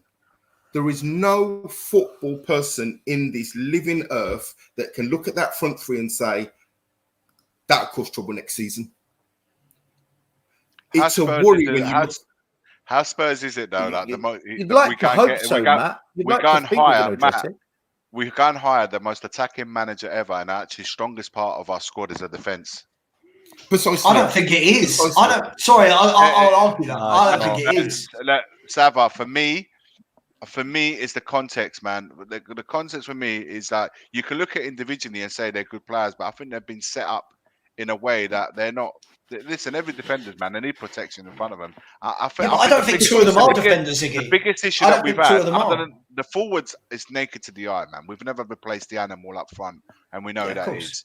We've never replaced them, and that was always going to be because also they don't share the goals. You're thinking you've lost your animal up front who used to score all your goals with Son, and you're losing him. We didn't distribute the goals all around. And if you fact that, for me, the biggest problem that we got above all else, other than the number 9, is the midfield. We don't have the balance right in the midfield. Spine. You've got to get the spine of your team. I think it's all of it. I think we've got a really average group of midfielders. I see people talk about Papa Sarr like he's some brilliant footballer. I don't know what he does. Bentancur is, I'm sorry, we can keep talking about this injury. It's been a long time now. He just looks awful. Højbjerg, Declan Rice. Put Declan Rice alongside Papa Sarr, different player. It's easy to say that, but look, at the end of the day, you know, if Papa Sarr, I'm not even going to go just at Papa Sarr. I'm just looking at the midfield as a whole. But I think it's all of it. The front three isn't right. The midfield's not right. And the problem is, I mean, I don't know how long we can talk about this for. If you're going to play 2 inverted fullbacks week in, week out, you are going to lose games and you are going to concede goals. I don't know many managers which do it with both. I see managers do it with one at a time, but doing it with both is suicidal. It doesn't matter how good. We didn't do that yesterday. It's not a tweak. It's not a tweak. This is the thing. It's not a tweak. But we adapted yesterday, though. No, hang on. We adapted when that you yesterday. say we adapted yesterday, how many times did Carl Walker get in behind Van der Ven? But to see, is that Van der Ven's fault, though? This is what I'm talking about, the level of the player. The player's a good player, but the context is wrong. This is what I'm trying to get at. But there's a difference. There's a difference, right? It's like, for example, for me, Udogie and Porro aren't fullbacks. These guys aren't fullbacks. If you look at both their positions when they played for their previous clubs, they were wing backs. So straight away, you've got 2 guys who defensively aren't solid, right? Being asked to play so high up and inverted that you're always going to have gaps. Now, even when we played Van der Ven there yesterday, like you said, look how many times Kyle Walker got in behind us. Teams have been doing that, Iggy, all season. That's not a tweak. That's going to happen all next season as well. That's going to happen all next season because it is suicidal tactics. So all the fans that love Ange, I'm sure the fans that won't be a Spurs fan when Ange leaves, they'll follow him to his next club. You can do that at Celtic. You can't do it in the Premier League. Yeah. So for me, there's not a tweak. I think he's got to shore that back line up. I think he's got to shore that midfield up, and he's got to get a complete new front three. I think there's a lot to be done. Just to be clear, you can do that at Celtic because you alongside Rangers are the strongest teams in that Scottish division. Yep. Here at Tottenham, you're not the strongest team in this division. Agreed. And that's why it worked, because you even if it didn't work 100%, you still get away with it because you're top two. Here, I mean, if he did that in Man City, say Man City or Liverpool, because you're so much stronger, or Arsenal, because they're so much stronger than everyone else, he might have got away with it. But at Spurs, it's different. But do you know what? There's so many things that at Spurs, man, it's like any manager that comes needs to be given time. I still think he needs to be given time. And then obviously time will also reveal if he's capable or not, or if he's incapable or whatever. Or he'll either show all his strengths or could show us all his deficiencies. Either way, this guy has to be given another season for me. But totally I do think Ange Postecoglou aside, man, nothing. It's like he again. He will be the only one fundamentally, whether it works out or not. He will be the only one that will be held accountable for anything that happens even next season. And the problem you got that when the enemy never reveals himself. It's the classic film line. You can never hold them accountable because they are hidden behind so many layers of smoke. And unfortunately, until that changes, man. I think we have to get really lucky with a manager where he just brings success and it's just like it's all him, or more often than not, where his luck's run out.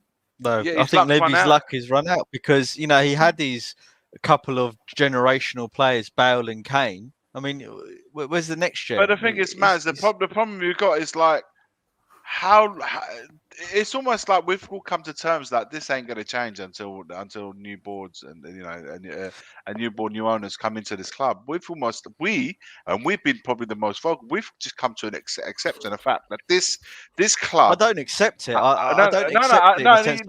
There's not acceptance. Is that there is a slowly, for me anyway, there is a slow reluctance creeping in there and saying this football club right now will always, right and this second, and I think moving forward under Enoch and Levy, will always be looked at as a business and nothing more. I don't think there's there's nothing to suggest at any point that we are putting out the carpet for the next manager, whether it's Postecoglou or not, to say, you know what. Do you think we finish higher next season, Iggy? Do you think we finich higher than 5th next season? For me, if the bases are what they've been this season, we won't finish any. How do you expect a different outcome by taking the same route? I don't understand it. And that's always my worry. I think we'll be lower than 5th next season. For me, we are where we deserve to be. Right now, we're a 5th place club in the league. And we're not going to be any different next season. For me, more than the players, more than the managers, there has to be something, a shift in the whole Tottenham world.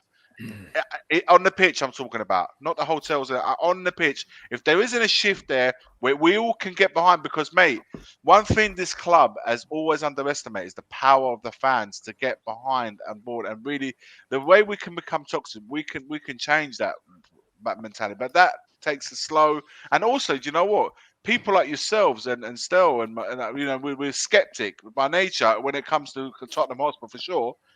We can get behind anything if the people reveal their cards and say this is what we want to do and put things in place to make us believe that this is where we're actually heading. There is nothing that this club puts forward that makes me believe that anything is going to change season after season. Nothing. And unfortunately, that's where I'm at. With that, I agree. Unfortunately, that's where I'm at. I don't think Postecoglou, as a man, I want him to succeed but ultimately, like Conte, like Mourinho, and I say this in a footballing sense, guys, we know what his ultimate death is going to be and the cause is going to be. We know that. We're seeing his ending before he's even lit. Unfortunately, that's how it is because we've seen it time and time again with people that have been more experienced than him, more winners than him. We've had them at a club, they've come and they've failed. And you saw the clip that's been going around with Mourinho. Tottenham is the only club that he felt no connection with, and he felt he had a connection with every other club he's managed. And Conte, what he's had to say, and everyone else. And then we can carry on and playing this all the time.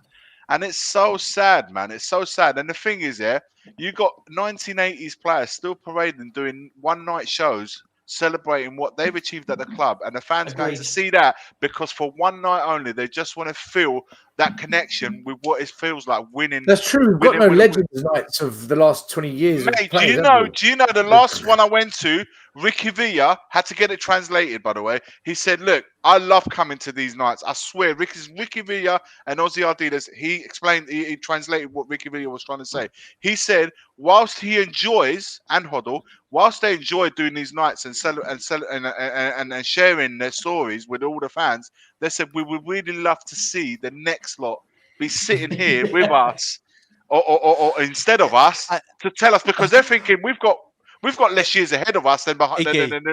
Can you imagine Ramon Vega and Mido in the same? What conversation that would be? You know what? People should go. By the way, people should go because they are more revealing than they are public. Than they are when it's in the media. Over there, they'll tell you story. They definitely tell you more about Tottenham, and they know a lot about Tottenham, even right now, and they spill it in the one nights only.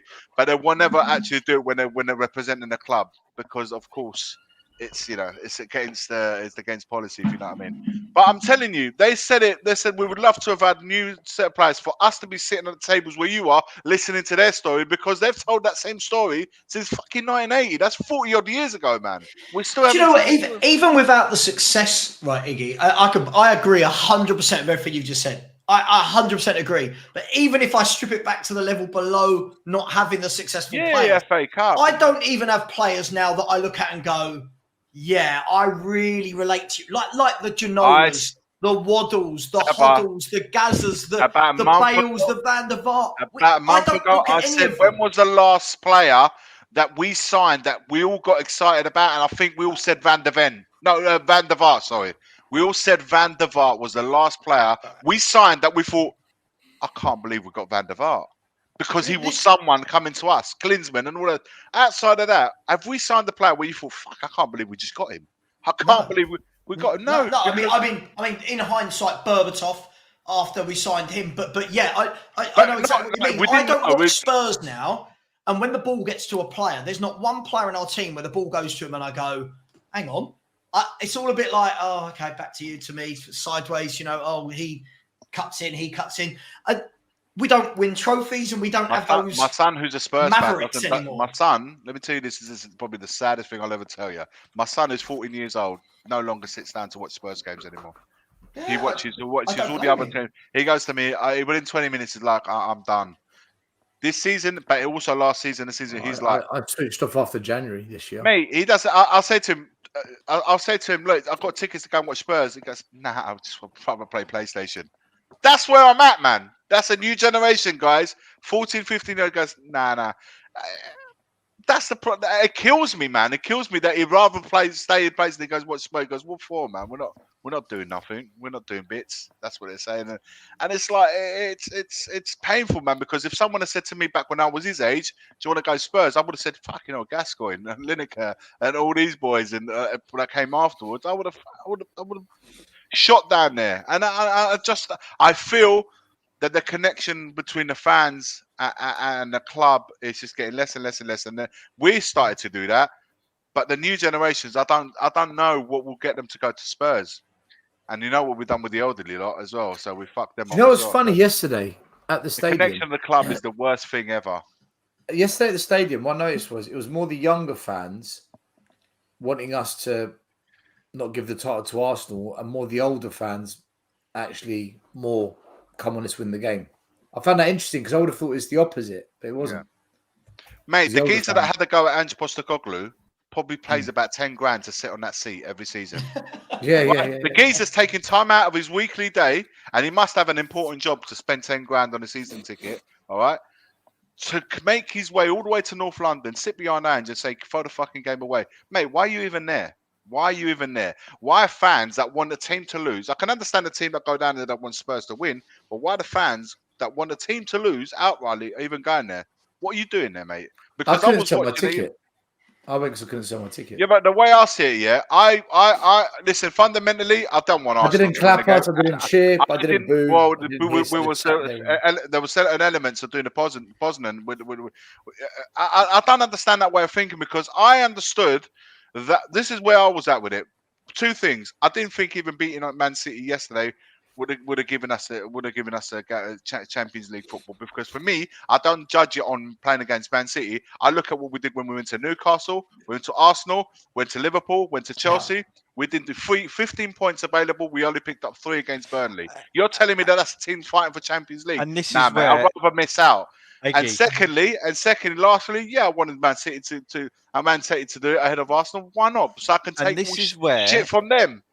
and this is But where Ange, having said right? that, sorry, man. Having said that, that doesn't take away. That's me bantering Arsenal fans about. But doesn't take me away that they're still closer than what they are achieving their goal. Whether they do it this year, next year, or the year after that, they know exactly where they're at and what they're challenging for. Whether Arteta's the one to get them over the line against this Guardiola remains to be seen. But at least there's that pattern. There's a pattern forming of what it is that they're setting out to do season after season. With us, I couldn't tell you from last season, the season before, now what it is that we should. If we were set up properly as a club, and if we were an ambitious football club, and if we actually meant to be successful on the pitch, last night would not have even got to that.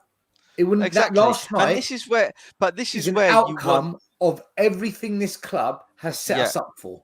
But this is where you want your manager to read the situation, right? Read the room, right? Read where we are in at the stage of the project we are. You know, think, right, this is the stuff I really need to change next season for us to compete, and look at the table and think, you know what, we're probably not going to make Champions League, and deep down I don't really care about it, as he said, right, publicly, right? If we don't win the game, that's fine. But what it did is he jumped on everyone's back by having no ambition to win the game. Right? And we've got nothing to play for. All he had to say is the fans have every right to feel and do whatever they feel is right for them. I'm here. Like he did in the start of the season, if you remember. I'm here as manager of Tottenham, and my job is to win us games. Finished. Done. No one would have said anything. You can basically, Maz, you can carry on bantering Arsenal fans wherever you want. I'm a professional here, mate. I'm not a Tottenham fan. I'm here to do a job for Tottenham, and my job for every club I will go to is to try and win as many games as possible. Squash it, and that's where I feel that he came a little bit short, and it was a bit naive for someone who's so experienced. It was naive, and some of the things that's come out with. But look, no one's perfect. I mean, we're not in that situation. Yeah, but that's a big bloody thing not to be perfect on. I agree. How many times have I said it? He needs to have someone next to him. If you know that you have a certain personality, then you need someone next to you that is a calming figure and say, "Listen, mate, they're going to badger you about this fucking Arsenal Man City bollocks." Do you know what, Iggy? I just think just don't. I just think when Conte was manager, he said, "Where's the medical doctor here to answer?" But Conte's a smart dude, man. I'm not saying that he's using. But my point is this: I feel that this job comes with that breaking point pressure, and that's when we need that team. That's when they need assistance in the press. We need that team in present. We need that team. Conferences. The doctor that answers the medical and what injuries. The coach should be talking about and also the press conferences. He should be only talking about the game that's coming ahead. I said, I'm here, and I'll tell him straight. I'm here to speak about the game. Is no one going to ask me any questions about the opposition we're about to play this Saturday, or are you just going to ask me about fucking bollocks that it's got nothing to do with what we're talking about? In obviously more educated way than what I've just explained it to you. But I'm getting down to the nitty and gritty. But if also you need to have a team around you, man. Again. If you're that guy, if you know taking the Tottenham job you know what it comes by now. Anyone now knows what the Tottenham job's all about, especially if you're managers just about to put pen on paper and sign for Spurs. Have a team around you. Have a team around you that also responds to this situation, and also have agreement in place with the people who are about to assume you as an employer, as an employee. Sorry. One thing we haven't touched on is when he said, "Oh, I've got to reevaluate, rip everything up, and effectively start again." I don't remember his exact words on that, but do you know what? No. He said, no, I'll tell you his exact words were, there's problems inside, outside, everywhere. I've seen things. And then he said, then he was asked another question. He goes, well, what have you seen? He said something along the lines of, it's for me to know, it's for me to fix. He goes, I have to go back to the drawing board with some things. Right. Why say that outwardly? Why say that? Exactly. Because that's scripted. If you're not going to reveal to us what it is exactly that you mean, keep it to yourself. And if you've got things to sort out in-house, just go and sort them out. Don't tell us about it, man. All you're doing is just putting shit out there and making us run with it. That's what he's done, and that's why we're here today talking about it. Matt, you accused the fan base of being by the way, knee-jerk, but wasn't that knee-jerk from Ange? It sounds to me it was, and we can't also hold on to shit. We can't hold on to every word he said last night because he was vexed. You can, because it came out of his mouth, Iggy. He's a spokesman for the club. What do you mean? If you're vexed, man, you say, I don't know, man. I don't know, man. Sorry, go on again. No, man. I'll say you. When you're vexed, we all talk shit when we're vexed. And all I'm saying is that he should be having someone next to him. So tell him, listen, you're going to get badgered in there in the next 20 minutes. That's all someone needs to say to him. Calm. Answer the question. Anything else you don't want to answer, say, mate, it's not for tonight. We'll talk about it another night. So if you remember Pochettino in his first season, his interviews were very brief and he kind of would always look to his translator. And the reality is he could speak English very good at that stage, but he used that year to just pull away from certain questions and certain, tricky reporters. He just played possum to just get away from certain questions. And maybe that's a kind of a piece that Ange needs to improve on. But I'm optimistic, and I know Maz gives me a bit of stick in the WhatsApp groups about it. But I've seen enough. I've seen enough to want to see next season under Ange. I've seen enough. I think there's some fundamental parts he needs to improve on, but I think he's got enough experience to improve on those areas. There's some questions I still don't know the answer to, like Brendan Johnson. I still don't see that signing. He's a player that's not suited to this possession-based football. He's a footballer that he would have been perfect under a Jose or Conte, who doesn't want the ball that much, but wants to play on the kind of the transition. He's that type of a footballer. He's not. Who? Brennan Johnson? Yeah. The word perfect should never be used in a sentence with Brennan Johnson. He is shit. He is shit beyond shit. Carry on. Sorry. Can I bring up Matt? Matt, let me bring up something on Brendan Johnson, right? There's opinions. You can both disagree, but I just want to back it up with some facts. These are the top 10 games we've played this season. And out of these top 10 games, we played 19, home and away in a cup game. The blue are the goals and assists. So he's got 5 goal contributions in 19 games. So that's a 25% output. We spent 50 million. And then when you look at big chances missed, he's top 16 in the club. Shot conversion rate, he's the second worst. So shot conversion, big chances missed, goal contributions. I don't know how anyone could defend him. And I'm not just what I see. The data backs it up. Like he's Matt, do you think we've honestly, be honest, heart and heart? I get he's one of ours, let's give him a chance, I get all the positive energy, but 50 million, it's a waste of money, isn't it? Really? Look, Brentford compared to what we could have got, we're really getting a bad deal here. Brentford bid 30 million for Brendan Johnson. Now, this is the enigma of Daniel Levy. So normally, Daniel Levy's history, he would have walked away from that deal. But in actual fact, Daniel Levy spent £47 million on Brendan Johnson. So that deal does not make sense to me, because the only other club that actually put money on the table for Brendan Johnson was Brentford. Now, for Sava and for Maz and for Stell, that's actually giving you credence to your point that he's a Brentford player. He's that level of footballer. I don't even think he's a Brentford. I'll be honest, Matt. I don't think he's a Brentford player. I don't think he doesn't get in above Vissa and Buemo and Tony. That's my worry. I agree. If Buemo's a better player than Brendan Johnson. Yeah. Do you know what's funny? Sorry, Trossard was going for half of the price. We went over the odds to go and get Johnson, but we wouldn't go over a certain amount for Trossard. It's incredible, guys. But look, Iggy, I need to jump in 2 minutes still, by the way. I've got a work call. But look, the last thing I'll say is I don't want to pick on Brennan Johnson, right?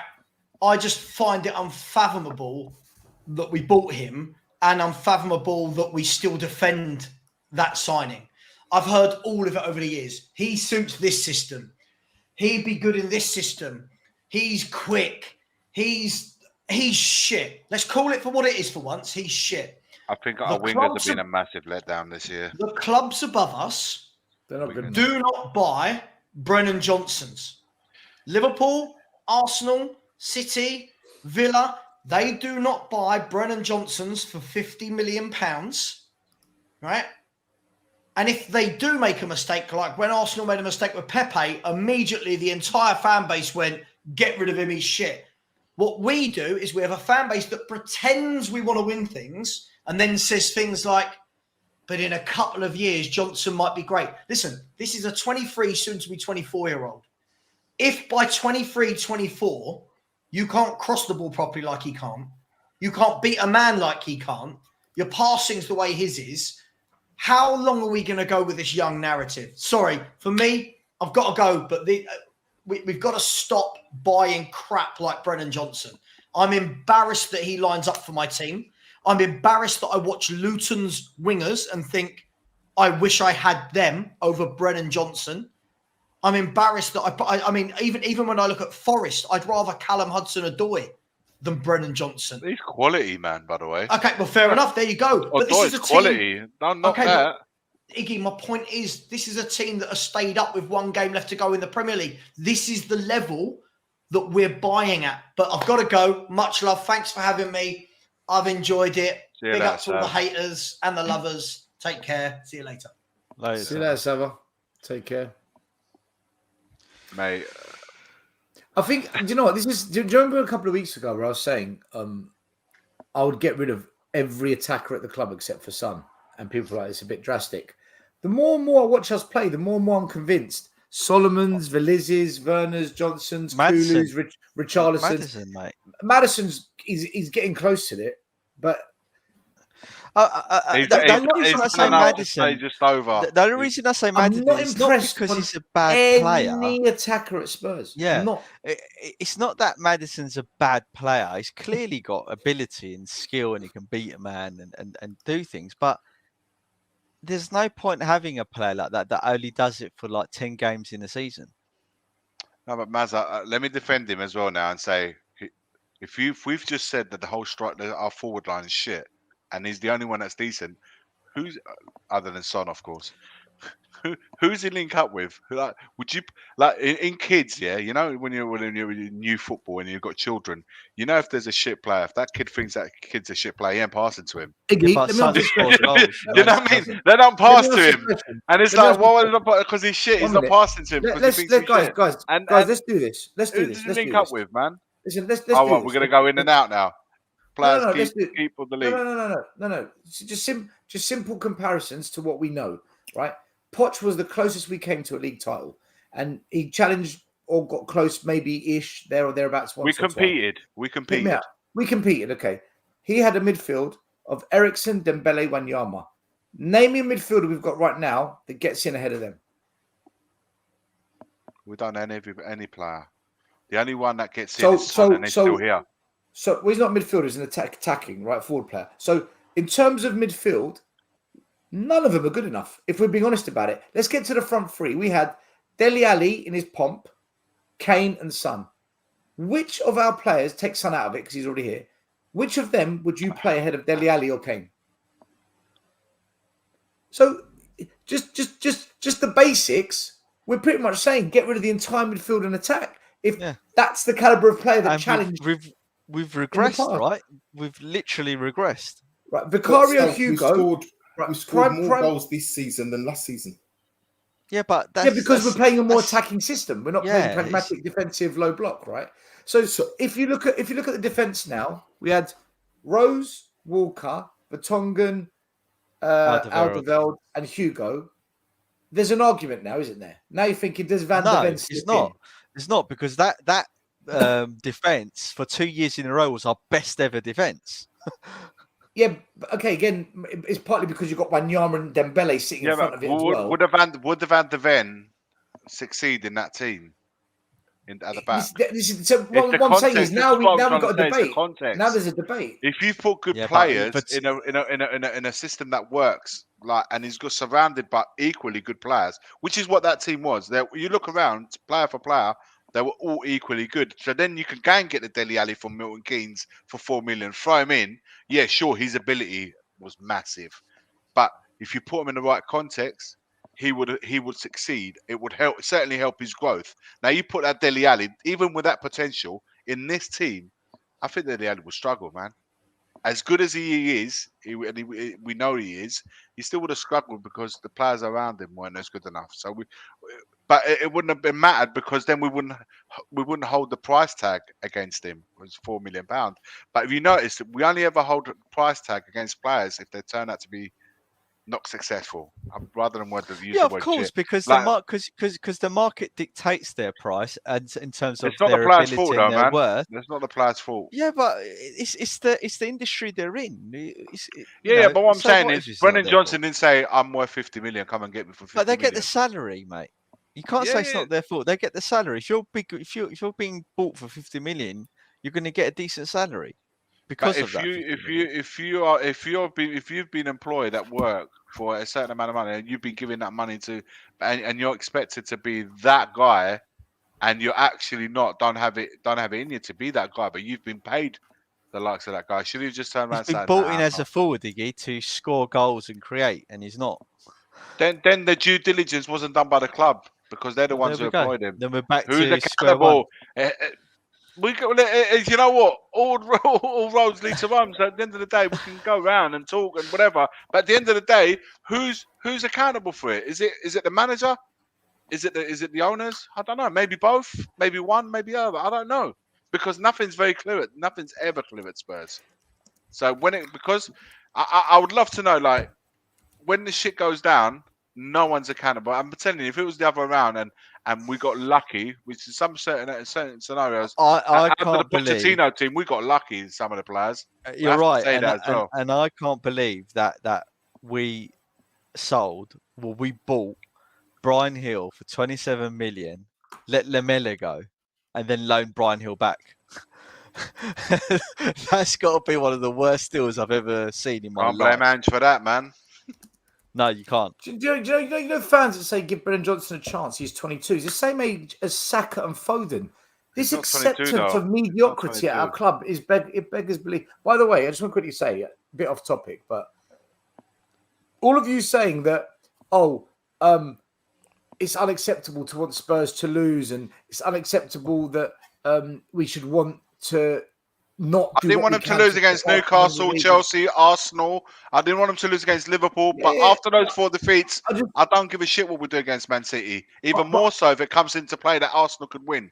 So no, I didn't go there to celebrate. I wasn't doing the Poznan. I wasn't celebrating any of the goals that were scored. I watched it passively. Wanted Spurs to lose. I'm glad we lost. I don't care how you feel. That's how I feel. And I just want to say this, especially to the Arsenal fans, right? All you Arsenal fans desperately supporting Spurs, because that's what you did. You supported Spurs yesterday, hoping we would get a result. Dream on. It's shocking how you thought Spurs would help you in the league, but it further proves you aren't good enough. If it was in your hands, you would do exactly the same, and you would have sold your souls to the devil if you thought it would take you to heaven. You guys behaved like Muppets. You were editing Arsenal and Spurs T-shirts and singing "Come on, you Spurs." Listen, let's not pretend yesterday was this consistent thing that always happens. It was a one-off moment, a one-off game, a one-off unique situation that we've never been in since maybe 20 years. The shithousery that's come with this it beggars belief, man. Just because you throw one game to stop your arch rivals from raining a parade all over you for the next 6 months doesn't mean you have a losing mentality. That is ridiculous. Hang on. Iggy, 1 second. Winning one game does not create a winning mentality. Yes, I am a coach for you calling me out.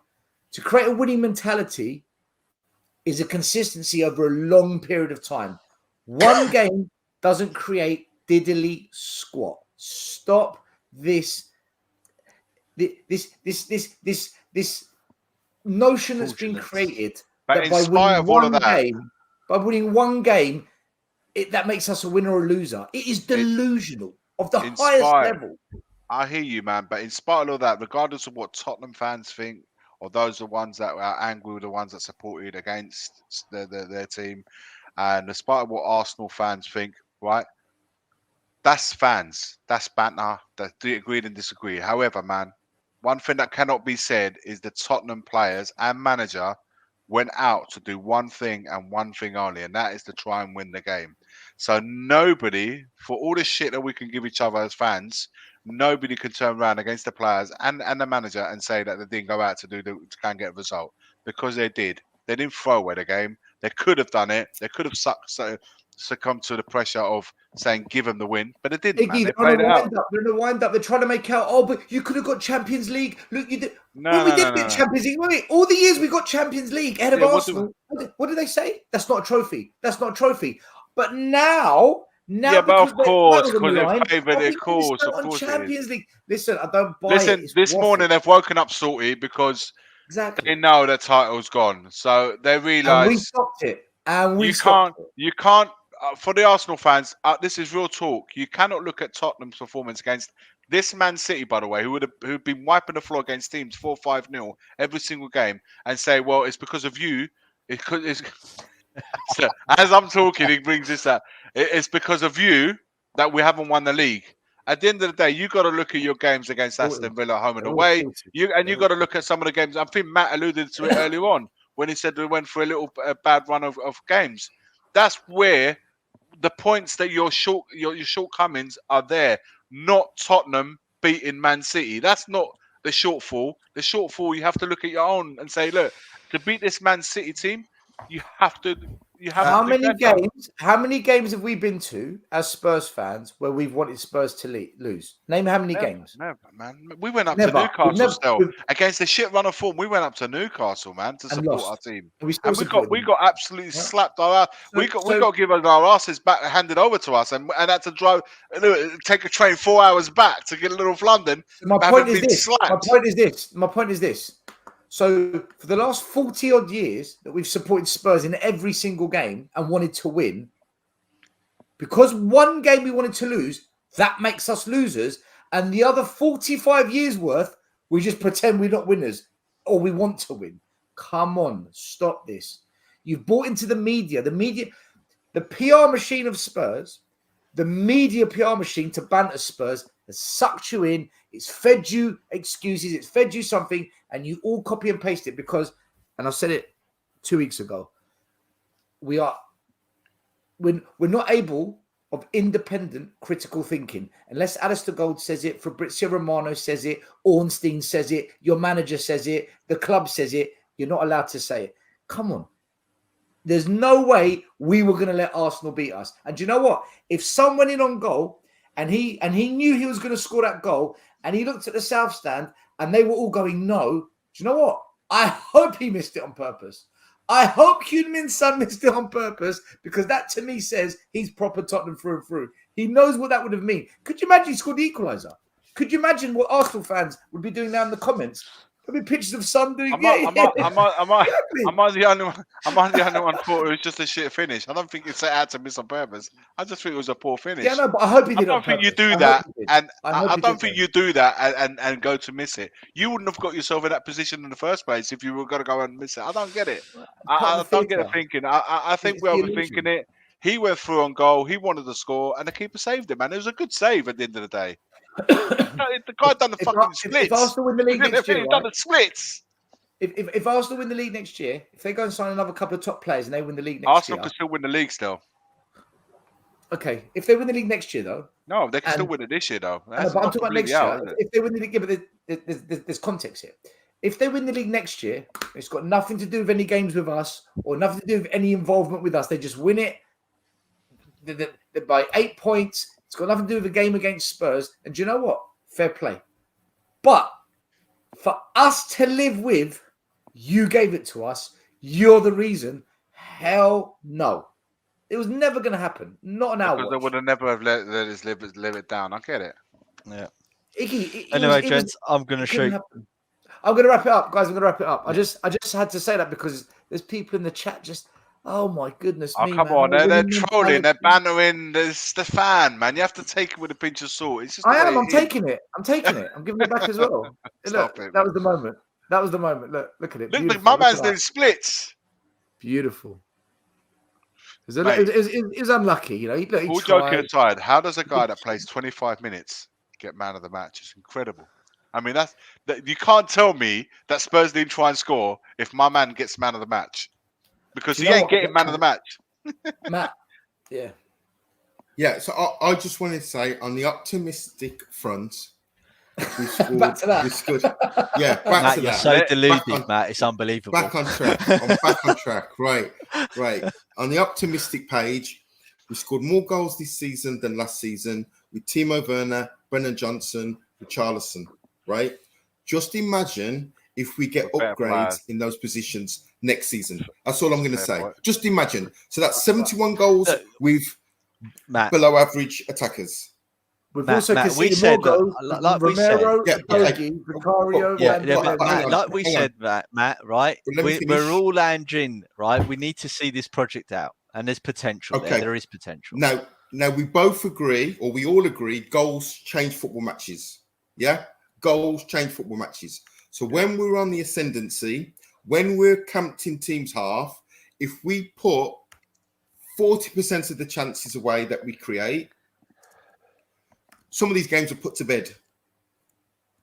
Would you agree with that? Oh, we didn't. Yeah, but we didn't. Hang on. What I'm saying. Yeah, listen. I hear what you're going with it, man. I get it. Let's see what happens this summer. With upgrades, with the same level of possession, with the same level of chances, but with better maker and taker of chances, some of these draws and some of these games are put to bed. Agreed? Yeah, we didn't draw a single game at home this season. Just there you go. So all I'm saying is, as much as there's a lot of problems at Tottenham, if he gets potent attackers in the final third, it could put a completely different shade on Tottenham. And a better defending set piece coach. Yeah, I'd agree with that. There's a lot of ifs, but Matt, I get the sentiment behind what you're saying, man. Imagine what we could do with better players up front. We're probably on 100 mark. So concede a little bit less, and you probably get a different outcome. I get it. Put 15 goals. Put 15 goals in that column. Yeah. I wonder how many matches that changes. Well, we've been thinking this, Matt, for the last 24 seasons. If we do this and if we do that. No, I'm on about a 22, 23-year-old Kane-esque number 9. Yeah. Ooh. A 21, 22-year-old Son-esque player. Just saying. We need to start thinking about that as well, but that's another argument, a replacement for Son. Another day. All right, listen, guys, we're going to wrap it up. Smash that like, guys. 600, 700 people still on. Smash that like. Smash that like. We're gonna wrap it up. Dean, who says I'm an embarrassment in front of the whole world. You're an embarrassment because you wear an Arsenal shirt. Clearly, couldn't care less. DMB, big up to you for the super chat. Shivers, big up to you for the super chat. AJ, big up to you. Bring it, big boy. Oh, channel member for 12 months. Respect to you, my man. What do you With think your photo, of Victor cooking. Gulkeras and 45 million? I need to take a look at these players. Let me screenshot it and then I'll get back to you because I don't know off the top of my head, my man. Everyone in the comments, big up. Thank you for joining us. We had about 900 people watching live for most of the show. Appreciate it. It's amazing. What more can we say? We'll be back Friday, Matt and I. We've got a Friday preview show, and then it'll be our last late night show of this season after the game against Sheffield United. And Monday show, I think we're going to do a bit of end of the season. The Euros are starting. South American football. We've got Copa America. There's We've got loads plenty of content to go. Big up to everyone. Thank you so much. We're going to sign off, sign out. And as always, Levy. Out. The first game we look for, Robbie. Tottenham away.